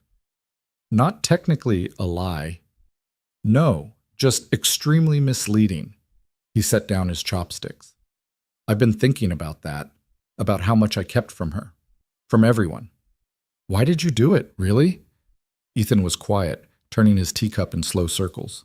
5 years ago, right after Emma was born, my father died. Heart attack. Completely unexpected. He was here one day, gone the next. And suddenly I was running a company I didn't really understand, raising a daughter I had no idea how to parent, and trying to hold together a marriage that was already falling apart. He paused, collecting his thoughts. I made a lot of mistakes, hired the wrong people, trusted people I shouldn't have, focused so much on growth and numbers that I forgot what the company was supposed to be about. And by the time I looked up, I was surrounded by yes men and opportunists and people who told me what I wanted to hear instead of what I needed to know. So you became a janitor. So I tried to remember what it felt like to be the person my father was. The guy who knew everyone's name, who listened, who understood that a company is just people, And if you don't take care of the people, the rest doesn't matter. Ethan met her eyes. I needed to know if there was anyone left here who actually gave a damn, or if I'd broken something that couldn't be fixed. And I found you. He smiled. Feeding the help, fighting for scholarship kids you'd never meet, staying late in a freezing office because you believed the work mattered. Lily looked down at her bowl. I'm not special. There are probably lots of people like me. Maybe.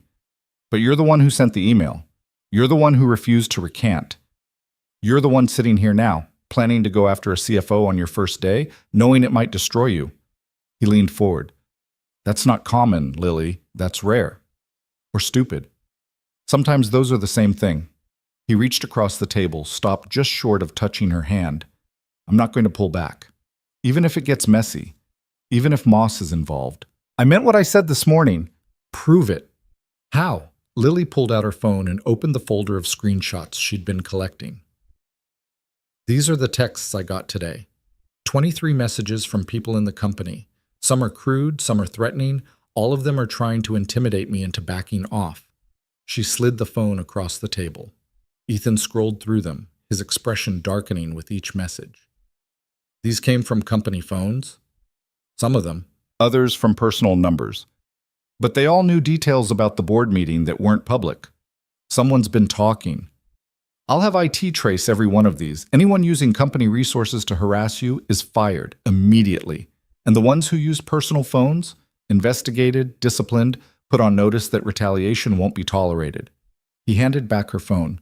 This is exactly the kind of thing your office should be handling. Forward these to Carol and she'll route them to IT and legal. I already sent them to IT.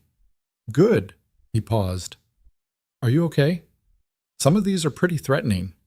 I'm fine. Lily. I'm fine, she repeated more firmly. I grew up with worse. These are just words from people who are scared I'm going to find out what they've been hiding. Ethan studied her. You're not even a little afraid? I'm terrified, but I'm also too stubborn to let that stop me. She picked up her chopsticks again. Besides, I've already been fired once this week. What else can they do? A lot, actually. They can make your life miserable, sabotage your investigations, spread rumors, make it impossible for you to do your job. Then I'll work around them. You can't work around everyone. No, but I can outlast them.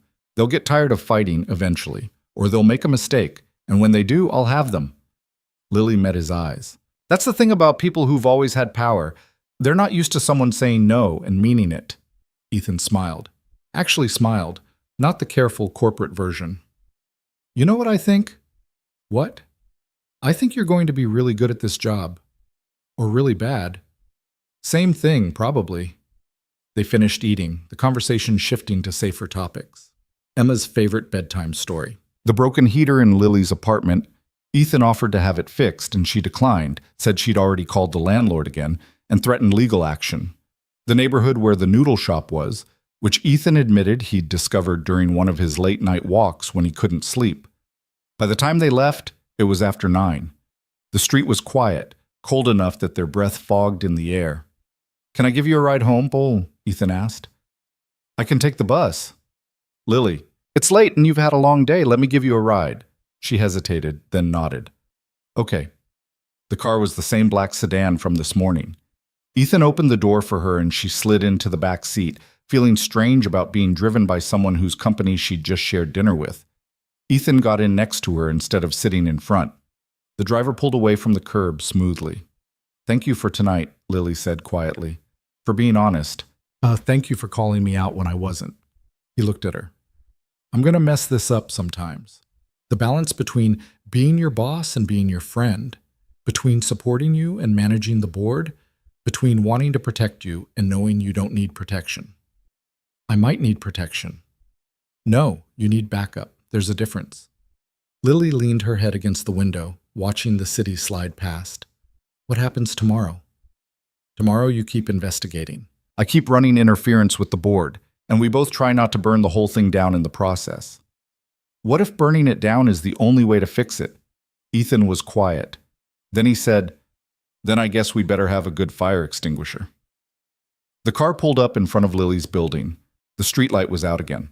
Someone had left a couch on the sidewalk with a free sign that had been there for 3 weeks. "This is me," Lily said. Ethan looked at the building. "Your heater's still broken?" "Probably." "I could—" "No, I've got it handled." She opened the door, then paused. "Ethan?" "Yeah?" "If I find something tomorrow that implicates Moss or anyone else at the top and the board pushes back, what are you going to do?" He met her eyes. "Back you. Even if it costs me." "Promise?" "Promise." Lily nodded and got out of the car. She didn't look back as she walked to the building entrance, but she could feel him watching until she got inside. Her apartment was freezing. The landlord hadn't fixed anything. Lily wrapped herself in blankets and opened her laptop, pulling up the files Jennifer had given her. She worked until almost midnight, cross-referencing projections with actual revenue reports, finding discrepancies, building a timeline. And with every piece of evidence she found, the picture got clearer and worse. David Chen had altered projections for 3 consecutive years. Small amounts at first, then larger. And every altered projection had been reviewed and approved by Richard Moss. Either Moss was incompetent or complicit. Lily's phone buzzed. Text from Ethan. "Did the heater get fixed?" She smiled despite herself. "No. But I've got blankets. That's not the same thing." "I know, but it's what I've got." A pause. Then, "Stubborn. You say that like it's a bad thing. It's going to get you in trouble." "Too late." Another pause. "Get some sleep, Lily. Tomorrow's going to be harder." She set down her phone and looked at the files spread across her bed. Evidence of fraud, cover-ups, retaliation, all of it documented, all of it ignored, all of it waiting for someone to care enough to do something. Lily pulled the blankets tighter and got back to work. Tomorrow would be harder. But she was ready. The email from Richard Moss hit Lily's inbox at 6:47 a.m. before she'd even made it to the office. Subject: Meeting request. Urgent. "Lily, I'd like to discuss some concerns regarding your recent communications to the board. Please come to my office at 8 a.m. sharp. This is not optional. Richard Moss, CFO." Lily read it twice while standing on the bus, one hand gripping the overhead rail. Not optional. The phrasing was deliberate. A power play. An attempt to establish hierarchy before they'd even spoken.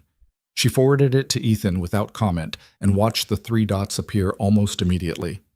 "Don't go alone. I'll be there. You don't have to. I'll be there." Lily pocketed her phone and watched the city wake up through the grimy bus windows. Commuters with coffee cups and headphones. A woman pushing a stroller. A man in a suit checking his watch like those 30 seconds might actually matter. All of them moving through their morning routines while Lily was about to walk into a confrontation that could end her 2-day-old career. By 7:45, she was sitting in the small office that still smelled like storage closet, reviewing the Chen documentation one more time. The numbers were damning. 3 years of altered projections, all approved by Moss. Either he'd never looked at what he was signing, or he'd looked and didn't care. Ethan appeared in her doorway at 7:52, coffee in each hand. "Thought you might need this," he said, offering her one. Lily accepted it gratefully. "You didn't have to come." "Yeah, I did." He leaned against the doorframe. "Moss is old school. He's going to try to intimidate you, make you feel small, act like you're overstepping." "I am overstepping. That's kind of the point." "True. But you're overstepping with authority I gave you, which means if he has a problem with what you're doing, his problem is with me." Ethan took a sip of his coffee. "Let him make that clear." They walked to Moss's office together. 22nd floor, corner suite, windows overlooking the financial district. His assistant waved them through with a tight smile that didn't reach her eyes. Richard Moss stood when they entered. 60-something, silver hair, suit that probably cost more than Lily's monthly rent. He shook Ethan's hand warmly, then turned to Lily with considerably less warmth. "Miss Bennett, thank you for coming." "You said it wasn't optional." Moss's smile went thinner. "Please, sit." Ethan took the chair next to Lily, a silent statement of solidarity that Moss couldn't miss. Something flickered across the CFO's face. Surprise, maybe, or concern. But he recovered quickly. "I'll get straight to the point," Moss said, settling into his own chair. Your email to the board yesterday was concerning. You're recommending reopening cases that were thoroughly investigated and properly closed. You're questioning the judgment of experienced executives and suggesting that our entire ethics process is fundamentally flawed. That's accurate, Lily said. It's also reckless. You've been in this position for exactly 1 day. You don't have the institutional knowledge to understand why certain decisions were made.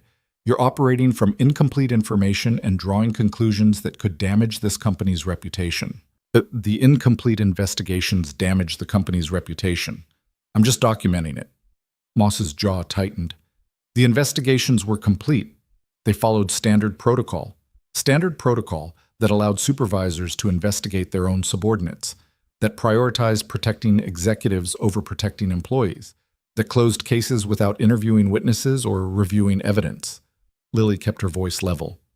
With respect, Mr. Moss, if that's your definition of complete, then we have very different standards.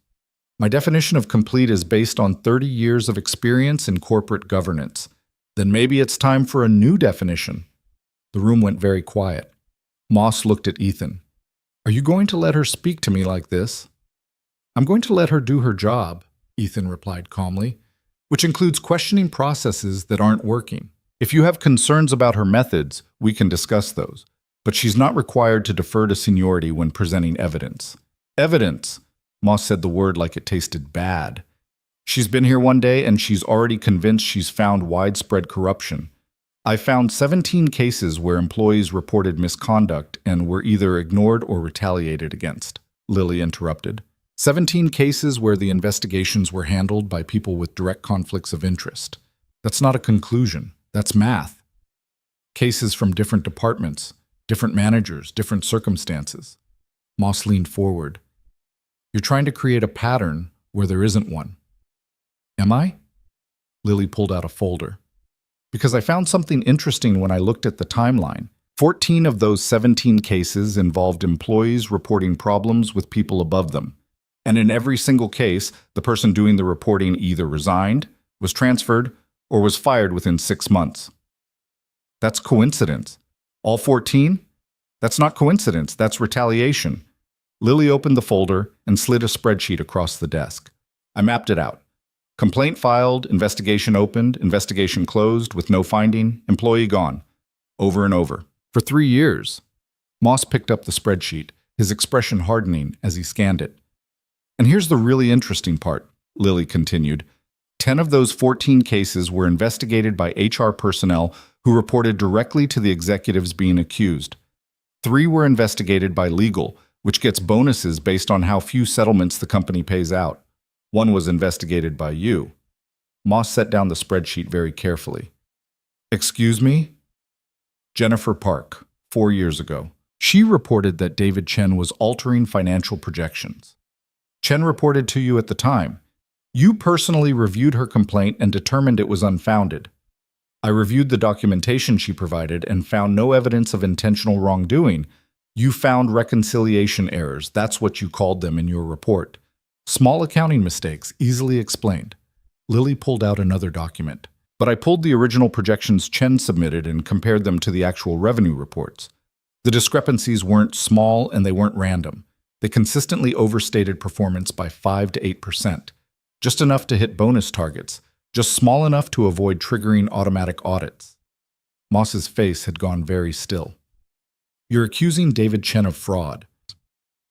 I'm saying Jennifer Park accused him of fraud 4 years ago, and you closed the case without a real investigation.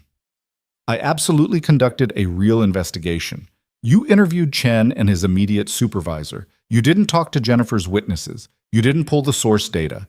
You didn't compare Chen's projections to anyone else's in the department to see if his were outliers. Lily kept her tone factual, clinical. Either you didn't want to find fraud, or you didn't care if it was there. I'm not sure which is worse. Moss stood abruptly. This is outrageous. Ethan, she's accusing me of covering up financial crimes. She's reviewing a complaint that was filed 4 years ago, Ethan said, his voice quiet but firm. Is the review inaccurate? It's incomplete. She doesn't have all the context. Then provide the context. Walk her through your investigation. Show her what she's missing. Ethan met Moss's eyes. If there's an innocent explanation, I'd like to hear it. Moss looked between them, and Lily saw the moment he realized Ethan wasn't going to shut this down. That the CEO he'd worked with for 20 years was actually going to let this junior analyst question him. I need to speak with legal, Moss said finally. That's your right, Ethan agreed. But Lily's investigation continues. If you have documentation from your original review, please provide it to her office by end of day. And if I refuse? Then I'll have to wonder why. Ethan stood. Richard, I'm not trying to ambush you, but 17 employees filed complaints that went nowhere. If even some of those complaints were legitimate, we have a serious problem. And if they weren't legitimate, we need to understand why people felt the process was so broken that they left the company rather than trust it. Moss's hands clenched on the edge of his desk. You're making a mistake, both of you. This kind of aggressive internal investigation, it creates paranoia, destroys morale, makes people afraid to make decisions. Good, Lily said. People should be afraid to make bad decisions. That's called accountability. That's called a witch hunt. No. A witch hunt is what happened to Jennifer Park when she tried to report fraud and got written up for creating a hostile work environment. Lily stood as well. I'm just finishing what she started. She walked to the door, then paused and looked back. One more thing, Mr. Moss. Chen got promoted 6 months after Jennifer's complaint was closed. He's a VP now. If I find evidence that he committed fraud and you knew about it, I'm not going to bury it to protect you. I'm going to take it to the board and let them decide what to do. Is that a threat? It's a fact. Lily walked out. Ethan followed a moment later, leaving Moss standing behind his desk, looking like he'd just been hit by something he hadn't seen coming. In the hallway, Ethan waited until they were out of earshot of Moss's assistant before speaking. That was riskier than it needed to be. He needed to know I'm serious. He knows. Now he also knows exactly what you're looking for, which gives him time to prepare a defense. Ethan pressed the elevator button. You should have held back some of your evidence, made him think you had less than you do. I don't want him preparing a defense. I want him scared enough to make a mistake. The elevator arrived and they stepped in. People who are scared get sloppy. They reach out to co-conspirators. They delete things they shouldn't delete. They create new evidence while trying to hide old evidence. Ethan looked at her with something like admiration. You've thought about this. I spent all night thinking about this. Lily leaned against the elevator wall. Moss has been here 20 years. He has relationships, leverage, protection. If I try to build a case slowly and quietly, he'll see it coming and shut me down. But if I hit him fast and hard, make him react instead of plan, maybe he makes a mistake I can use. Or maybe he convinces the board you're on a vendetta and they pull your authority. Then I guess I'd better find something solid before that happens. The elevator doors opened on the 19th floor. Carol was waiting, tablet in hand, expression urgent. Mr. Cole, you have 4 board members holding on conference lines. They're asking for an emergency meeting about Miss Bennett's investigation. Ethan sighed. Of course they are. Tell them I'll call them back in 20 minutes. They're insisting on 20 minutes, Carol. She nodded and hurried back to her desk. Ethan turned to Lily. You've got the board's attention. That's good and bad. Good because it means they're taking this seriously. Bad because some of them are friends with Moss. They're going to push back hard. Can you hold them off? For now. But Lily, you need to give me something concrete, not just patterns and timelines. Actual evidence of wrongdoing. Something that can't be explained away as interpretation or judgment calls. I'm working on it. Work faster. His tone wasn't unkind, just realistic. You have maybe 48 hours before the board forces a meeting. If you walk into that meeting with what you have now, they'll say you're overreaching. But if you have proof, real, undeniable proof, they'll have to listen. Lily nodded. Then I'd better get to work. She spent the next 6 hours buried in financial records. Chen's projections, actual revenue reports, board presentations, investor calls, every piece of documentation she could access through her new system privileges. The picture that emerged was damning. Chen had been systematically inflating projections for 3 years, not by enough to raise immediate red flags, just enough to make his department look consistently better than it was. And every quarter, when actual revenue came in lower than projected, he'd had explanations ready. Market conditions, delayed contracts, timing issues. But the pattern was clear, and it had only stopped 8 months ago, right around the time Vanessa had been restructuring departments and Chen had been moved to a new role. Lily was cross-referencing bonus payments when someone knocked on her door. She looked up to find a man in his 30s, nervous expression, hands shoved in his pockets. "Can I help you?" "I'm Marcus Chen, David's brother." He stepped into the office uninvited. "We need to talk." Lily's hand moved toward her phone. "If you're here to threaten me, I'm here to help you." Marcus closed the door behind him. "My brother's been lying for years. I can prove it." Lily studied him. Marcus had David's features, but none of his polish. Wrinkled shirt, tired eyes, the look of someone who'd been carrying something heavy for too long. "Why would you help me build a case against your own brother?" "Because I'm tired of covering for him." Marcus pulled a flash drive from his pocket and set it on her desk. "This has everything. The original spreadsheets before he altered them, emails where he told me to delete records, instructions on how to manipulate the data without triggering audits." "You helped him commit fraud." "Yeah, I did." Marcus's voice was flat. "He's my brother. He said it was temporary, that he just needed to hit his numbers for 1 quarter and then everything would balance out. But 1 quarter became 2, became a year, became 3 years. And by then I was in too deep to walk away without destroying my own career." Lily picked up the flash drive. "What changed?" "Jennifer Park. I was one of her witnesses, the one HR never interviewed."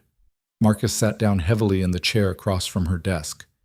"She came to me, showed me what she'd found, asked me to confirm it, and I lied. Told her she was wrong. Watched her get fired for trying to do the right thing while my brother got promoted." "So this is guilt. This is me trying to sleep at night again." He met her eyes. "Look, I know I'm complicit. I know I'm probably going to lose my job or worse. But if I can help take down David and Moss and everyone else who knew what was happening, then maybe it's worth it." "Moss knew?" "Moss approved every altered projection, signed off on every investor presentation. He had to know the numbers didn't add up." Marcus leaned forward. "There's an email on that drive from Moss to David. 3 years ago. It says, 'I need the Q3 numbers to look better. Make it happen.' That's it. No specifics. But David knew exactly what it meant." Lily plugged the flash drive into her laptop and started scanning files, spreadsheets, emails, meeting notes, everything Marcus had described. "Why now?" she asked, not looking up from the screen. "You could have come forward years ago." "I could have, but I was scared. And then yesterday I heard what you did in the board meeting, how you took on Vanessa Hale and won. And I thought maybe if you could do that, maybe I could do this." Lily looked at him. "You understand what this means? If I use this evidence, you're going to be investigated too, potentially prosecuted." "I know. You could lose everything." "I already lost everything that mattered when I lied for him." Marcus stood. "Use it. Do whatever you need to do. I'll testify, sign statements, whatever helps." He walked to the door, then paused. "For what it's worth, Jennifer deserved better. A lot of people did. I'm sorry I wasn't brave enough to help them." After he left, Lily sat staring at the flash drive. This was it. The concrete evidence Ethan had asked for. Proof that Chen had committed fraud and that Moss had not only known about it, but encouraged it. She called Ethan. "I've got it," she said when he answered. "Everything we need." "How solid?" "Emails, spreadsheets, a witness willing to testify, all of it documented, time-stamped, undeniable." Silence. Then, "How fast can you put together a presentation?" "Give me 3 hours." "You've got 2. Board meeting at 4 o'clock. I already scheduled it." He paused. "Lily, this is going to get ugly. Moss is going to fight. The board is going to question everything. You need to be ready." "I'm ready." "Okay. See you at 4. Lily hung up and got to work. She built the presentation methodically, each slide backed by documentation, the timeline, the altered projections, the emails, Marcus's testimony.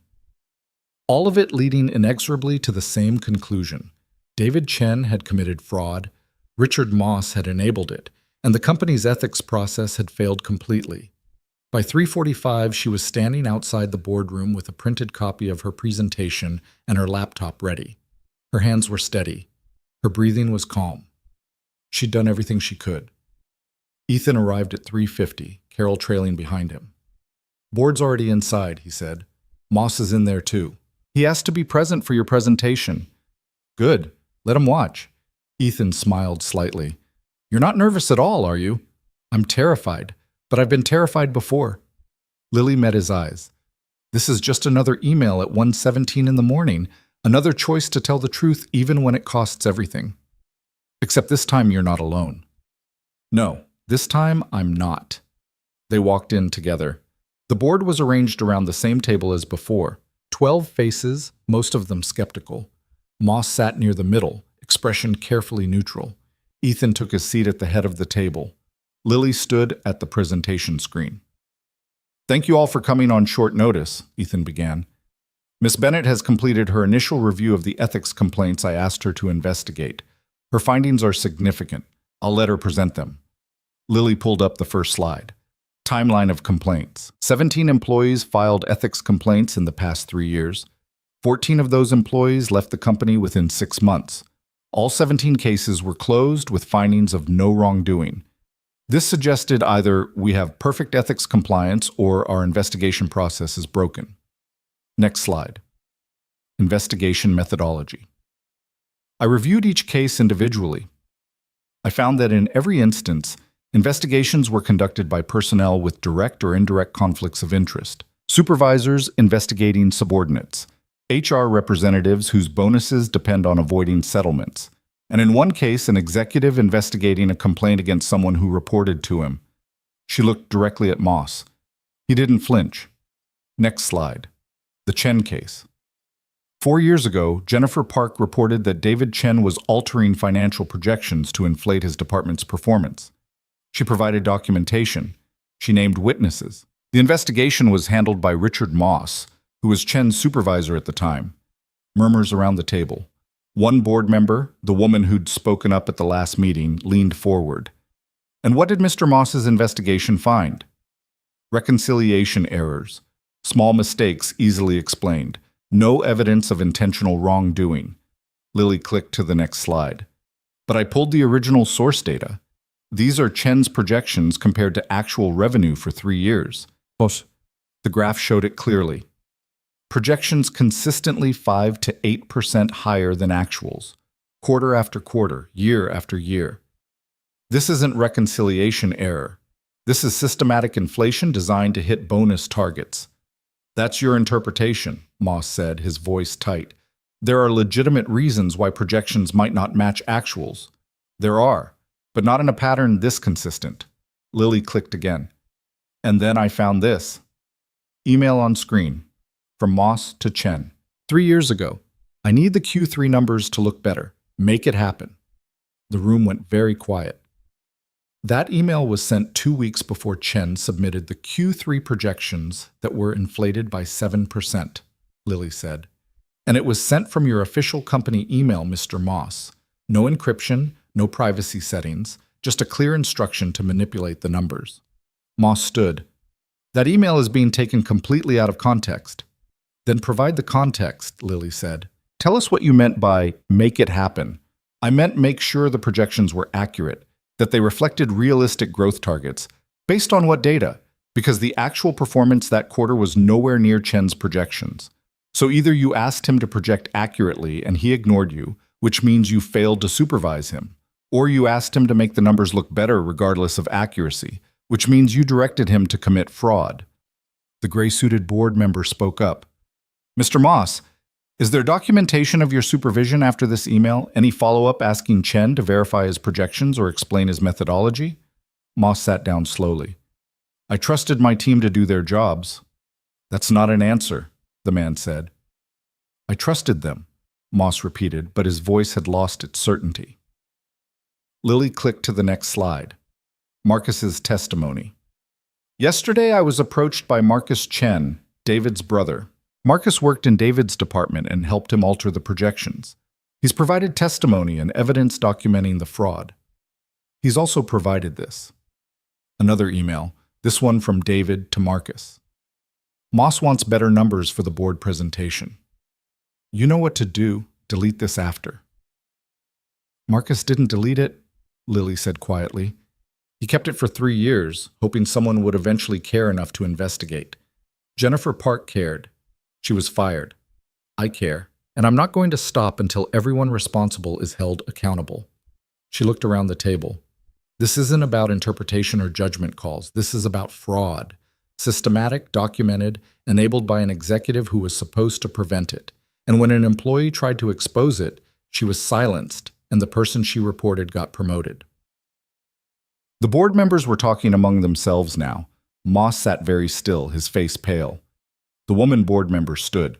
I move that Richard Moss be suspended pending a full investigation by an independent firm.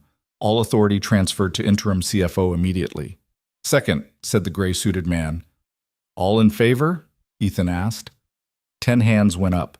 Only 2 abstained. Both were Moss's longtime friends. Motion carries. Ethan looked at Moss. Richard, I'm sorry, but you're suspended effective immediately. Legal will be in touch regarding next steps. Moss stood slowly, gathering his things. When he reached the door, he turned back to Lily.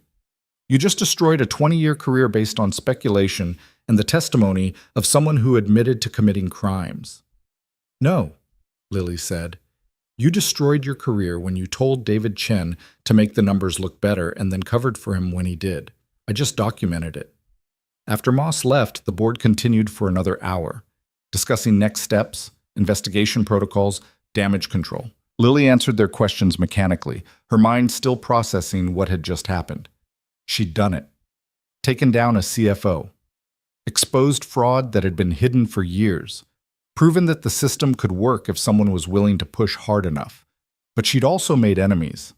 Powerful ones. Moss had friends on the board, in the executive ranks throughout the company. They would come for her eventually. When the meeting finally ended, Lily walked out of the boardroom and found a bathroom. She locked herself in the stall and let herself shake for exactly 2 minutes. Then she washed her face, fixed her hair, and went back to work. Ethan found her an hour later, still at her desk, reviewing the next case file. You should go home, he said. I'm fine. You just took down the CFO. You're allowed to take a breath. I'll breathe when I'm done with the other 16 cases. Ethan walked into her office and closed the door. Lily, you won. Take the win. It's not about winning. It's about making sure this doesn't happen again. She looked up at him. Jennifer Park spent 4 years carrying around evidence that nobody would look at. How many other Jennifers are out there? How many people gave up because they thought nobody cared? You cared. You proved that. I got lucky. I had you backing me. Most people don't have that. She set down her pen. That's what I'm trying to fix. Not just punishing the people who did wrong, building something that protects the people who try to do right. Ethan sat down across from her. You know the board is going to push back on some of your other cases. Moss was clear-cut. The others might not be. Then I'll make them clear-cut. It's not that simple. It is exactly that simple. Lily's voice rose. Either we hold people accountable or we don't. Either we protect employees who speak up or we sacrifice them to protect executives. There's no middle ground. There's always middle ground. That's how organizations work. Compromise, negotiation. Is that what you want? For me to compromise? To negotiate away accountability because it's messy and uncomfortable? Lily stood. Because if that's what you want, you hired the wrong person. Ethan was quiet for a long moment. Then he stood as well. You're right. I did hire you to not compromise, to push back, to be exactly this stubborn and righteous and unwilling to let things go. He walked to the door, then paused. But I also hired you to be smart. And going after all 16 cases at once isn't smart. It's exhausting yourself and everyone around you. Pick your battles, Lily. Win the ones that matter most. After he left, Lily sat alone in her office and tried to figure out which battles mattered most. They all mattered. Every single employee who'd been ignored or retaliated against or silenced. Every person who'd tried to do the right thing and gotten destroyed for it. But Ethan was right about one thing. She couldn't fight all of them at once. Her phone buzzed. Text from Jennifer Park. I heard what happened in the board meeting. Thank you for believing me when nobody else did. Lily stared at the message for a long time. Then she typed back, "You did the hard part. You reported it even when you knew it would cost you. I just finished what you started. Still, thank you." Lily set down her phone and looked at the stack of files on her desk. 16 more battles, 16 more people waiting for someone to care.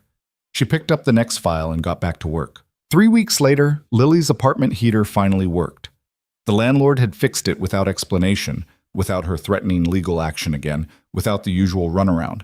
She'd come home to find a work order taped to her door in warmth for the first time since November. She knew exactly who was responsible. It was past 8 when she texted Ethan. "You fixed my heater." The reply came quickly.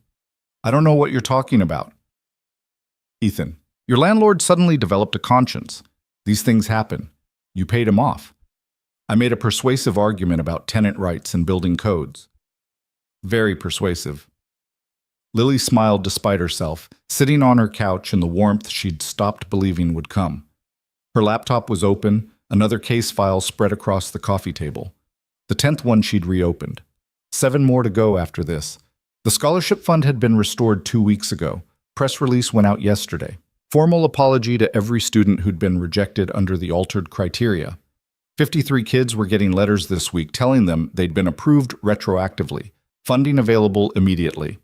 Lily had read every single application. First-generation college students. Kids from neighborhoods like hers. Kids whose essays talked about working night shifts to help with rent. About parents who cleaned offices or drove buses or did the invisible work that kept everything running. Kids who deserved a chance. Jennifer Park had been rehired. Different department, same salary as she would have had if she'd never been forced out. David Chen was gone, facing criminal charges. Marcus Chen had resigned but agreed to testify in exchange for immunity. The independent investigation into Moss was ongoing, but the preliminary findings were damning enough that his permanent termination was all but certain. 7 executives had been suspended pending investigation. 4 had resigned. The head of HR was gone. 3 board members who'd been complicit in the expense reimbursement scheme had stepped down. And Lily was exhausted in a way that went deeper than just lost sleep. Her phone rang. "Ethan, you're still working," he said without preamble. "How do you know?" "Because it's 8:30 on a Friday and I know you." A pause. "I'm downstairs." Lily walked to her window and looked down. Black sedan idling at the curb. She could see Ethan in the back seat, phone to his ear, looking up at her building. "What are you doing here?" "Taking you to dinner. Real dinner, not the noodle shop. You've earned it." "I'm not dressed for—" "You're wearing jeans and a sweater, same as last time. Come down before I come up." Lily grabbed her coat. The restaurant was small, tucked into a side street she'd never noticed. White tablecloths, dim lighting, the kind of quiet that came from good soundproofing and customers who could afford discretion. "This is too much," Lily said as they were seated. "This is overdue." Ethan ordered wine without looking at the menu, then turned his attention to her. "When's the last time you took a day off?" "I took Sunday off." "You worked from home on Sunday. Carol told me you sent her 6 emails." "That's not working. That's just working." Ethan leaned back in his chair. "Lily, you've accomplished more in 3 weeks than most people do in 3 years. You've exposed fraud, fired executives, rebuilt an entire ethics infrastructure. You're allowed to rest." "I'll rest when I'm done with the other 7 cases." "And then what? You find 7 more? Then 7 more after that?" His voice was gentle but firm. "There's always going to be another case, another problem, another fight. If you don't pace yourself, you're going to burn out." Lily knew he was right. She'd been feeling it the past few days. The exhaustion that coffee couldn't fix, the irritability that came from running on fumes, the way her hands shook sometimes when she was alone. "I don't know how to stop," she admitted quietly. "I'm not asking you to stop. I'm asking you to breathe." Ethan poured wine for both of them. "You've proven your point. The board knows you're serious. The executives know you won't back down. You've built credibility. Now you need to maintain it, and you can't do that if you collapse from exhaustion." The wine was good, too good. The kind of thing Lily had only tasted at wedding receptions where she wasn't really invited, just helping set up. "The board's still pushing back on some of the cases," she said. "The harassment complaint from the administrative assistant. They're saying it's he said, she said, That without concrete evidence, then you find concrete evidence or you document why none exists and present that. Ethan set down his glass. But you don't have to do it tonight or this weekend. Some fights take time. Time means she's still working in the same building as the man who harassed her. Time means she has to see him every day and pretend everything's fine. I know, but you pushing yourself to the breaking point doesn't help her. It just means when you do break, nobody's left to fight for her at all. The food came. Lily hadn't even looked at the menu, but Ethan had ordered for both of them and somehow gotten it exactly right. She was halfway through her plate before she realized she'd been actually hungry, not just eating because she should. "How's Emma?" she asked, changing the subject. Ethan's expression softened immediately. "She's good. Asked about you, actually." "About me?" I told her I had a friend who was very brave, who stood up for people even when it was hard. She wanted to know if you were a superhero. He smiled. I said, kind of. I'm not a superhero.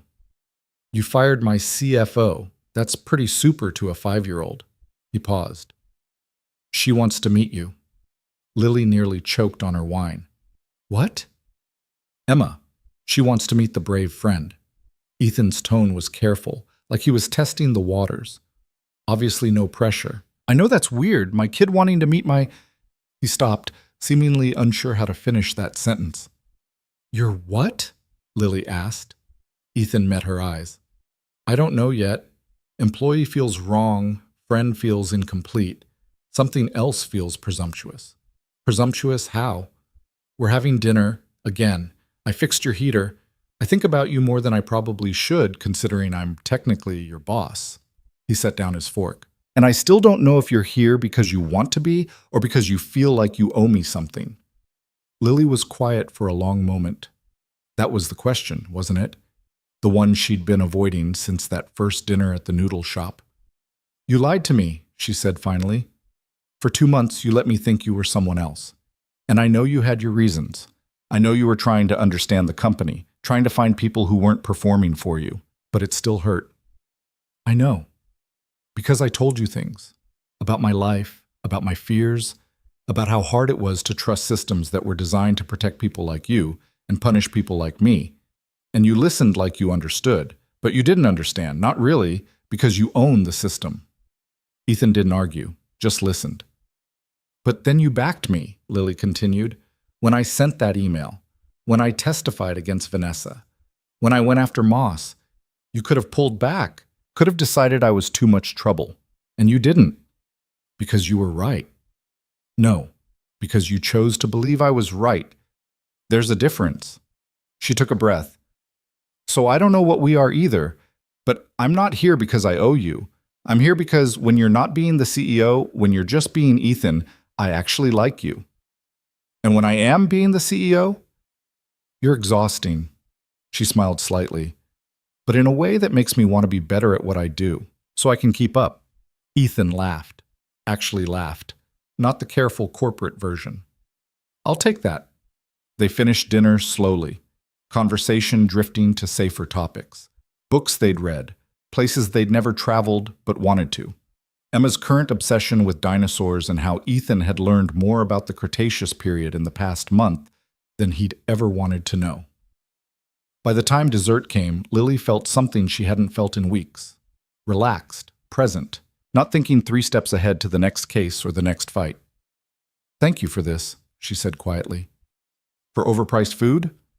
For reminding me that there's more to life than work. Says the woman who sent Carol 6 emails on Sunday. I'm working on it. Ethan's phone buzzed. He glanced at it, frowned, and set it down. Problem? Lily asked. The independent investigator found something in Moss's files. They're asking if they should proceed or wait for board approval. He picked up the phone again, typed a quick response, set it back down. They can proceed. What did they find? I don't know yet, but it's significant enough that legal flagged it immediately. He looked at her. This might get worse before it gets better. It usually does. Are you ready for that? Lily thought about Jennifer Park, about the 53 scholarship students, about the administrative assistants still waiting for justice, about all the people who'd been silenced and were finally being heard. Yeah, she said, I'm ready. The call came at 6 a.m. on Monday. Carol's voice tense and urgent. Miss Bennett, you need to come in, now. The investigators found something in Moss's files, and Mr. Cole wants you here before the board meeting at 8. Lily was dressed and out the door in 15 minutes. The morning was cold, the kind of November wind that cut through layers, but she barely noticed. Ethan met her at the elevator, Carol trailing behind with a tablet and a stack of folders. What did they find? Lily asked. A second set of books. Ethan's voice was tight. Moss had been running a shadow accounting system for 3 years. Every altered projection Chen made, Moss documented the real numbers separately. He knew exactly how much fraud was happening because he was tracking it. Why would he track it if he was complicit? Because he was planning to blame Chen if it ever came out. The shadow books show every discrepancy, every altered projection, with notes indicating Chen made the changes. Moss was building a paper trail that made him look like he'd discovered the fraud, not enabled it. Lily's stomach turned. That's calculated, premeditated, and completely damning. Ethan pushed open the conference room door. The investigators are presenting to the board in an hour. I wanted you to see this first. The evidence was spread across the table. Spreadsheets, emails, handwritten notes, all of it in Moss's writing, all of it documenting fraud he claimed to have just discovered. But the dates told a different story. He started the shadow books 3 years ago, the lead investigator explained. She was in her 50s, sharp-eyed, the kind of woman who'd probably seen everything. Right after that email to Chen about making the numbers look better, he knew Chen was going to commit fraud because he'd asked him to, and he immediately started documenting it in a way that protected himself. Did Chen know about the shadow books? Lily asked. No evidence suggests he did. Moss kept them on a private server, encrypted, accessible only to him. The investigator pulled up another file. But here's where it gets interesting. Moss also documented other executives doing similar things. Vanessa's scholarship fund changes. Several VPs inflating performance metrics. The head of HR burying harassment complaints. All of it tracked, all of it noted, all of it kept as insurance. He was collecting leverage, Ethan said quietly, making sure that if anyone came after him, he could bring down half the executive team with him. Exactly. He's been running his own internal blackmail operation for 3 years. The investigator looked at Lily. Including documentation of your original audit 3 years ago, the one where you flagged the vendor contract and got overruled. Lily's hands went cold. What? Moss kept a copy of your report, with notes indicating you'd identified fraud correctly and had been silenced by your supervisor. He never did anything with it. Just kept it as evidence that the ethics process was broken, probably to use if he ever needed to deflect blame elsewhere. He knew, Lily whispered. For 3 years, he knew I'd found fraud, and he did nothing. He did worse than nothing, the investigator corrected. He documented it and kept it secret so he could use it later. You, Jennifer Park, every other person who reported problems, you were all just potential ammunition for him. Lily sat down heavily. All those nights in Section D, reading reports nobody else bothered to read, filing objections that went nowhere. Thinking she was failing because she wasn't good enough, wasn't smart enough, wasn't valuable enough to be heard. And Moss had known the entire time that she was right. He just hadn't cared. This changes everything, Ethan said. Moss wasn't just covering up fraud, he was orchestrating a system where fraud was documented but never addressed, where whistleblowers were tracked but never protected, where the entire ethics infrastructure existed solely to protect him and the people he could use as leverage. What do you want to do? The investigator asked. Ethan looked at Lily. What do you think? I think we take all of this to the board, every piece of evidence, every name in his files, and we clean house, not just Moss, everyone he documented, everyone who knew and did nothing. That's half the executive team, Ethan said quietly. Then we rebuild with people who actually care about doing the right thing. Lily stood. You asked me to build an ethics infrastructure that protects employees. I can't do that while the people who created the broken system are still here. The board meeting lasted 4 hours. The investigator presented her findings. Lily presented the connections between Moss's shadow books and the cases she'd been investigating. Ethan presented a restructuring plan that would eliminate 7 executive positions and redistribute their authority. The board members were silent through most of it, shocked, angry, some of them clearly calculating their own exposure. When the investigator finished, the woman board member who'd supported Lily from the beginning stood. "I move that we accept Mr. Cole's restructuring plan in full, that we terminate every executive documented in Mr. Moss's files as having committed or enabled misconduct, that we issue a formal public apology for the failures of our ethics process, and that we grant Miss Bennett full authority to rebuild that process from the ground up, with board oversight but operational independence." "Second," said the gray-suited man. The vote was unanimous. By noon, 12 executives had been terminated. By the end of the week, Lily had hired an external ethics firm to help rebuild the complaint process, implemented anonymous reporting systems, and established an independent review board that included employee representatives. The company bled talent. Some good people left because they didn't want to work somewhere that had been so corrupt. Some bad people left before they could be investigated. The stock price dropped. Investors demanded explanations. But something else happened too. Applications started coming in from people who'd left years ago, people who'd tried to speak up and been silenced. They wanted to come back because they'd heard things were different now, that there was someone who actually listened. Lily interviewed them all personally, apologized to the ones who'd been wronged, hired back the ones who wanted to return, built a team of people who'd survived the broken system and wanted to make sure nobody else had to. 6 weeks after the board meeting, the company held an all-hands gathering. Ethan stood at the front and did something Lily had never seen a CEO do. He apologized. Not a carefully worded corporate statement, an actual apology. "We failed you," he said, looking out at hundreds of employees. "For years, we built systems that protected executives instead of people. That rewarded silence instead of truth. That made it dangerous to care about doing the right thing. And people got hurt. People lost their jobs, their careers, their faith that this company could be anything other than what it had become." He paused, looking directly at Lily, who stood at the side of the stage. But one person refused to accept that, refused to stay silent when she found fraud, refused to recant when pressured, refused to give up even when it cost her everything. And because she refused, we're standing here today with a chance to be better, to actually mean it when we say we value integrity and accountability. The applause started slowly, then built. Lily felt her face heat as people turned to look at her. This wasn't what she wanted. She didn't need recognition or praise. But when she saw Jennifer Parks standing in the crowd, tears streaming down her face, applauding like her hands hurt.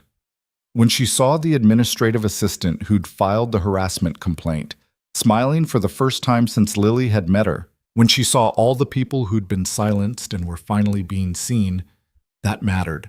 After the gathering, Lily found herself alone in her new office. Not the storage closet on the 19th floor. An actual office on the 21st floor with a window, a door that locked, and a nameplate that read Director of Ethics and Compliance Oversight. Someone knocked. Ethan, holding 2 coffee cups. "Thought you might need this," he said. "I'm swimming in coffee. People keep bringing me coffee." "Then I'll drink both." He came in and closed the door. "You did good today. Hell, you've done good every day. You know that, right?" "I didn't do it alone." "No, but you started it. That matters." He set down the coffee cups. "I owe you an apology." "For what?" "For not seeing how broken things were until you forced me to look. For creating a culture where someone like Moss could operate for years without anyone stopping him. For all the Jennifer Parks and Marcus Chens who suffered because I wasn't paying attention." Lily studied him. This man who'd mopped floors to understand his own company, who'd risked his reputation to back her, who was trying, imperfectly, to be better than the system he'd inherited. "You're paying attention now," she said quietly. "That's what matters." "Is it enough?" "I don't know yet. Ask me again in a year." Ethan smiled. "Fair enough." He picked up one of the coffee cups. "Emma wants to know if you're coming to her birthday party next month." "She doesn't even know me." "She knows you're the brave friend who helped her dad do something good. That's enough for her." He paused. "It's enough for me too, if you want to come." Lily thought about it. A 5-year-old's birthday party, probably dinosaur-themed, definitely chaotic, completely outside her comfort zone. "Okay," she said. "I'll come." "Yeah?" "Yeah, but I'm not wearing a dinosaur costume. Emma will be disappointed, but I'll manage her expectations." After he left, Lily sat at her desk and looked out the window. The city stretched below, thousands of buildings full of thousands of people living thousands of lives she'd never know. But she knew some of them now, the ones who'd been hurt and were healing, the ones who'd spoken up and been heard, the ones who'd tried to do the right thing and finally had someone backing them. Her phone buzzed. Text from Jennifer Park. Drinks this weekend? My treat. I owe you about 1,000 drinks, but we can start with one. Lily smiled and typed back. You don't owe me anything, but I'll take the drink anyway. Another text came through. Marcus Chen, started therapy. Thought you should know. Also got a job offer from a competitor. They heard what I did and said they need people willing to stand up. Thank you for that. Then one from the administrative assistant whose harassment case Lily had reopened. He got fired today. Official termination for cause. HR called me personally to apologize. I didn't think this would ever happen. Thank you. Lily set down her phone and let herself feel it. Not pride, exactly. More like relief. The bone-deep relief of knowing that the thing she'd risked everything for had actually mattered. Her computer dinged. Email from the Scholarship Fund Coordinator. Subject: Spring Semester. Disbursements. Miss Bennett, I wanted to let you know that we've processed all 53 retroactive approvals. Every student has been notified and funding is being distributed this week. Additionally, we've received 147 new applications for spring semester under the restored criteria. Early review suggests approximately 89 will qualify. For the first time in 3 years, we're actually fulfilling our mission. Thank you for making that possible. Lily read the email 3 times. 89 kids. 89 first-generation college students who would get a chance because someone had cared enough to fight for them. She thought about her mother, about working 3 jobs and still not affording the prescriptions, about telling Lily to be smart, be safe, but also don't let them make you small. I didn't let them, Mom, she whispered to the empty office. I didn't let them make me small. That night, Lily went home to her warm apartment and didn't open her laptop, didn't review case files, didn't draft reports or prepare for meetings. She ordered takeout from the noodle shop on 5th Street, ate it on her couch, and watched a movie that had nothing to do with ethics or fraud or corporate accountability. And for the first time in months, she slept through the night. Saturday morning, Lily woke up to find her phone full of texts, most of them from employees thanking her, a few from executives who'd survived the purge, asking for meetings to discuss how to rebuild their departments. One from Carol asking if Lily wanted to join her book club, and one from Ethan, sent at midnight. I know you're not working this weekend. You'd better not be working this weekend. But I wanted to tell you something. My father used to say that a company's character isn't defined by what it does when everyone's watching. It's defined by what it does when nobody would know the difference. You made sure we couldn't ignore the difference anymore. He would have liked you. I like you. Just thought you should know. Lily read it twice. Then she typed, I like you too, even when you're being the exhausting CEO version. Especially then, don't push your luck. She met Jennifer for drinks that evening at a bar neither of them could have afforded 6 months ago. They didn't talk about work. They talked about Jennifer's kids, about Lily's slowly improving apartment situation, about normal things that had nothing to do with fraud or investigations. Can I ask you something? Jennifer said after her second glass of wine. Sure. How did you do it? Stay brave when everyone was telling you to back down? Lily thought about that, about the email sent at 1:17 in the morning, about standing in Vanessa's office refusing to recant, about going after Moss even when the board was pushing back. I don't think I was brave, she said finally. I think I was just tired of being scared. And at some point, being scared of speaking up became scarier than whatever they'd do to me if I did. That's literally the definition of brave. Maybe. Or maybe I just got stubborn, Lily smiled. My mom used to say I was the most stubborn kid she'd ever met, drove her crazy, but she also said it was the thing that would save me someday. She was right. Yeah, she usually was. They stayed until closing, talking and laughing and being 2 women who'd survived something hard and come out the other side still standing. When Lily finally got home, she felt lighter than she had in years. Monday morning brought new cases, a whistleblower from the warehouse reporting safety violations, an analyst who'd found accounting irregularities, a manager who'd witnessed discrimination. But this time, Lily had a team. The external ethics firm she'd hired, the employee review board, the new HR director who actually cared about protecting people instead of protecting the company from people. She wasn't alone anymore. 2 weeks later, Lily found herself standing outside a house in the suburbs, holding a wrapped present and feeling ridiculously out of place. The house was big, but not ostentatious. Nice neighborhood. Cars in driveways, kids on bikes. Ethan opened the door before she could knock.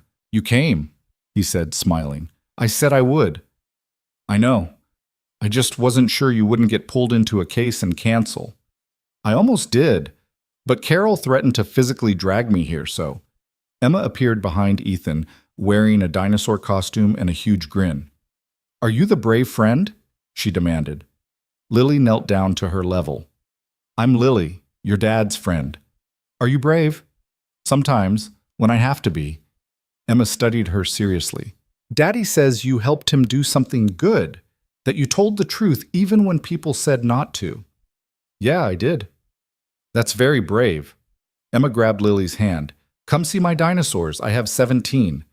Lily let herself be dragged into the house, past other parents and kids, into a living room decorated with streamers and balloons, and a cake shaped like a T-Rex. Ethan followed, looking amused. 17 dinosaurs? Lily asked him. It was a phase that became a lifestyle. I've accepted it. Emma showed Lily every single dinosaur, explaining their names and periods and diets with the kind of enthusiasm only a 5-year-old could muster. Other kids joined in, and soon Lily was sitting on the floor surrounded by children, learning more about the Mesozoic era than she'd ever imagined needing to know. At some point, Ethan's ex-wife arrived to pick up Emma. She was polite, professional, clearly co-parenting more than coexisting. She shook Lily's hand and thanked her for coming. And there was no weirdness, no tension, just two adults who'd decided they were better apart than together, making it work for their kid. When most of the guests had left and Emma was showing signs of sugar crash, Ethan walked Lily to her car. "Thank you for coming," he said. "It meant a lot, to Emma and to me." "It was good? Weird, but good." Lily leaned against her car. "I've never been to a kid's birthday party before. Never had siblings, never babysat. It was nice. Emma likes you. She asked if you could come to all her birthdays from now on." "That's a long commitment." "Yeah, but I'm hoping you'll be around that long anyway." Ethan stepped closer. "Not just for birthdays. For everything." Lily's heart did something complicated. "Ethan, I know. I'm your boss. It's complicated. There are HR policies and power dynamics and 1,000 reasons this is a bad idea." He met her eyes. "But I like you. Not the director of ethics version. Not the woman who took down my CFO. Just you. The person who feeds janitors and fights for scholarship kids and refuses to compromise on what matters." "I like you too," Lily admitted. "But I have no idea how this works, how we navigate the fact that you literally own the company I work for." "Neither do I. But I'm willing to figure it out if you are." He paused. "No pressure. If you'd rather keep things professional, I understand. Your job is secure either way. I'm not that kind of boss." Lily thought about it, about all the ways this could go wrong, about what people would say, about the complications and the conflicts, and the very real chance that mixing personal and professional would blow up in both their faces. Then she thought about Ethan listening to her complaints about management when he was the top of management, about him backing her against Moss even when it cost him allies, about him sitting on the floor at his daughter's birthday party, explaining the difference between herbivores and carnivores with the same seriousness he brought to board meetings. "Okay," she said. "Okay? Let's figure it out, slowly, carefully, with a lot of conversations about boundaries and conflicts of interest." She smiled. "But yeah, let's try." Ethan smiled back, and it was the real smile. Not the CEO's smile, not the careful corporate mask, just Ethan, happy and hopeful and maybe a little scared, which made Lily feel better about being scared too. "Dinner next week?" he asked. "Not the fancy place, the noodle shop?" "Deal." Lily drove home through the city she'd lived in for 8 years but was only now starting to feel like hers, past the building where she'd sent that email at 1:17 in the morning, past the bus stop where she'd waited countless mornings, past all the places that had been part of surviving that were now becoming part of living. Her phone buzzed at a red light. Text from Ethan. Emma wants me to tell you that velociraptors were actually the size of chickens and the movies got it wrong. She feels this is important information you should have. Lily laughed and typed back, "Tell her thank you. That changes everything." She also wants to know if you like chocolate or vanilla cake because her next birthday is already being planned. Chocolate? Obviously. Good answer. She approves of you. The light turned green. Lily drove the rest of the way home, smiling. 3 months later, the company held its quarterly town hall. Ethan stood at the front and announced the results of the ethics overhaul. 23 cases investigated, 17 resolved with corrective action. 6 employees reinstated who'd been wrongfully terminated. The harassment complaint that had been he said, she said was now resolved with clear findings and consequences. The scholarship fund had distributed funding to 142 students in the spring semester. Applications for fall were already coming in, and the anonymous ethics reporting system had received 47 submissions in its first month. People were starting to believe that reporting problems wouldn't destroy them. Lily sat in the audience and listened to Ethan talk about culture change and accountability, watched employees actually engage instead of sitting silent and resentful, saw people starting to believe the system might actually work. After the town hall, she went back to her office and found a package on her desk.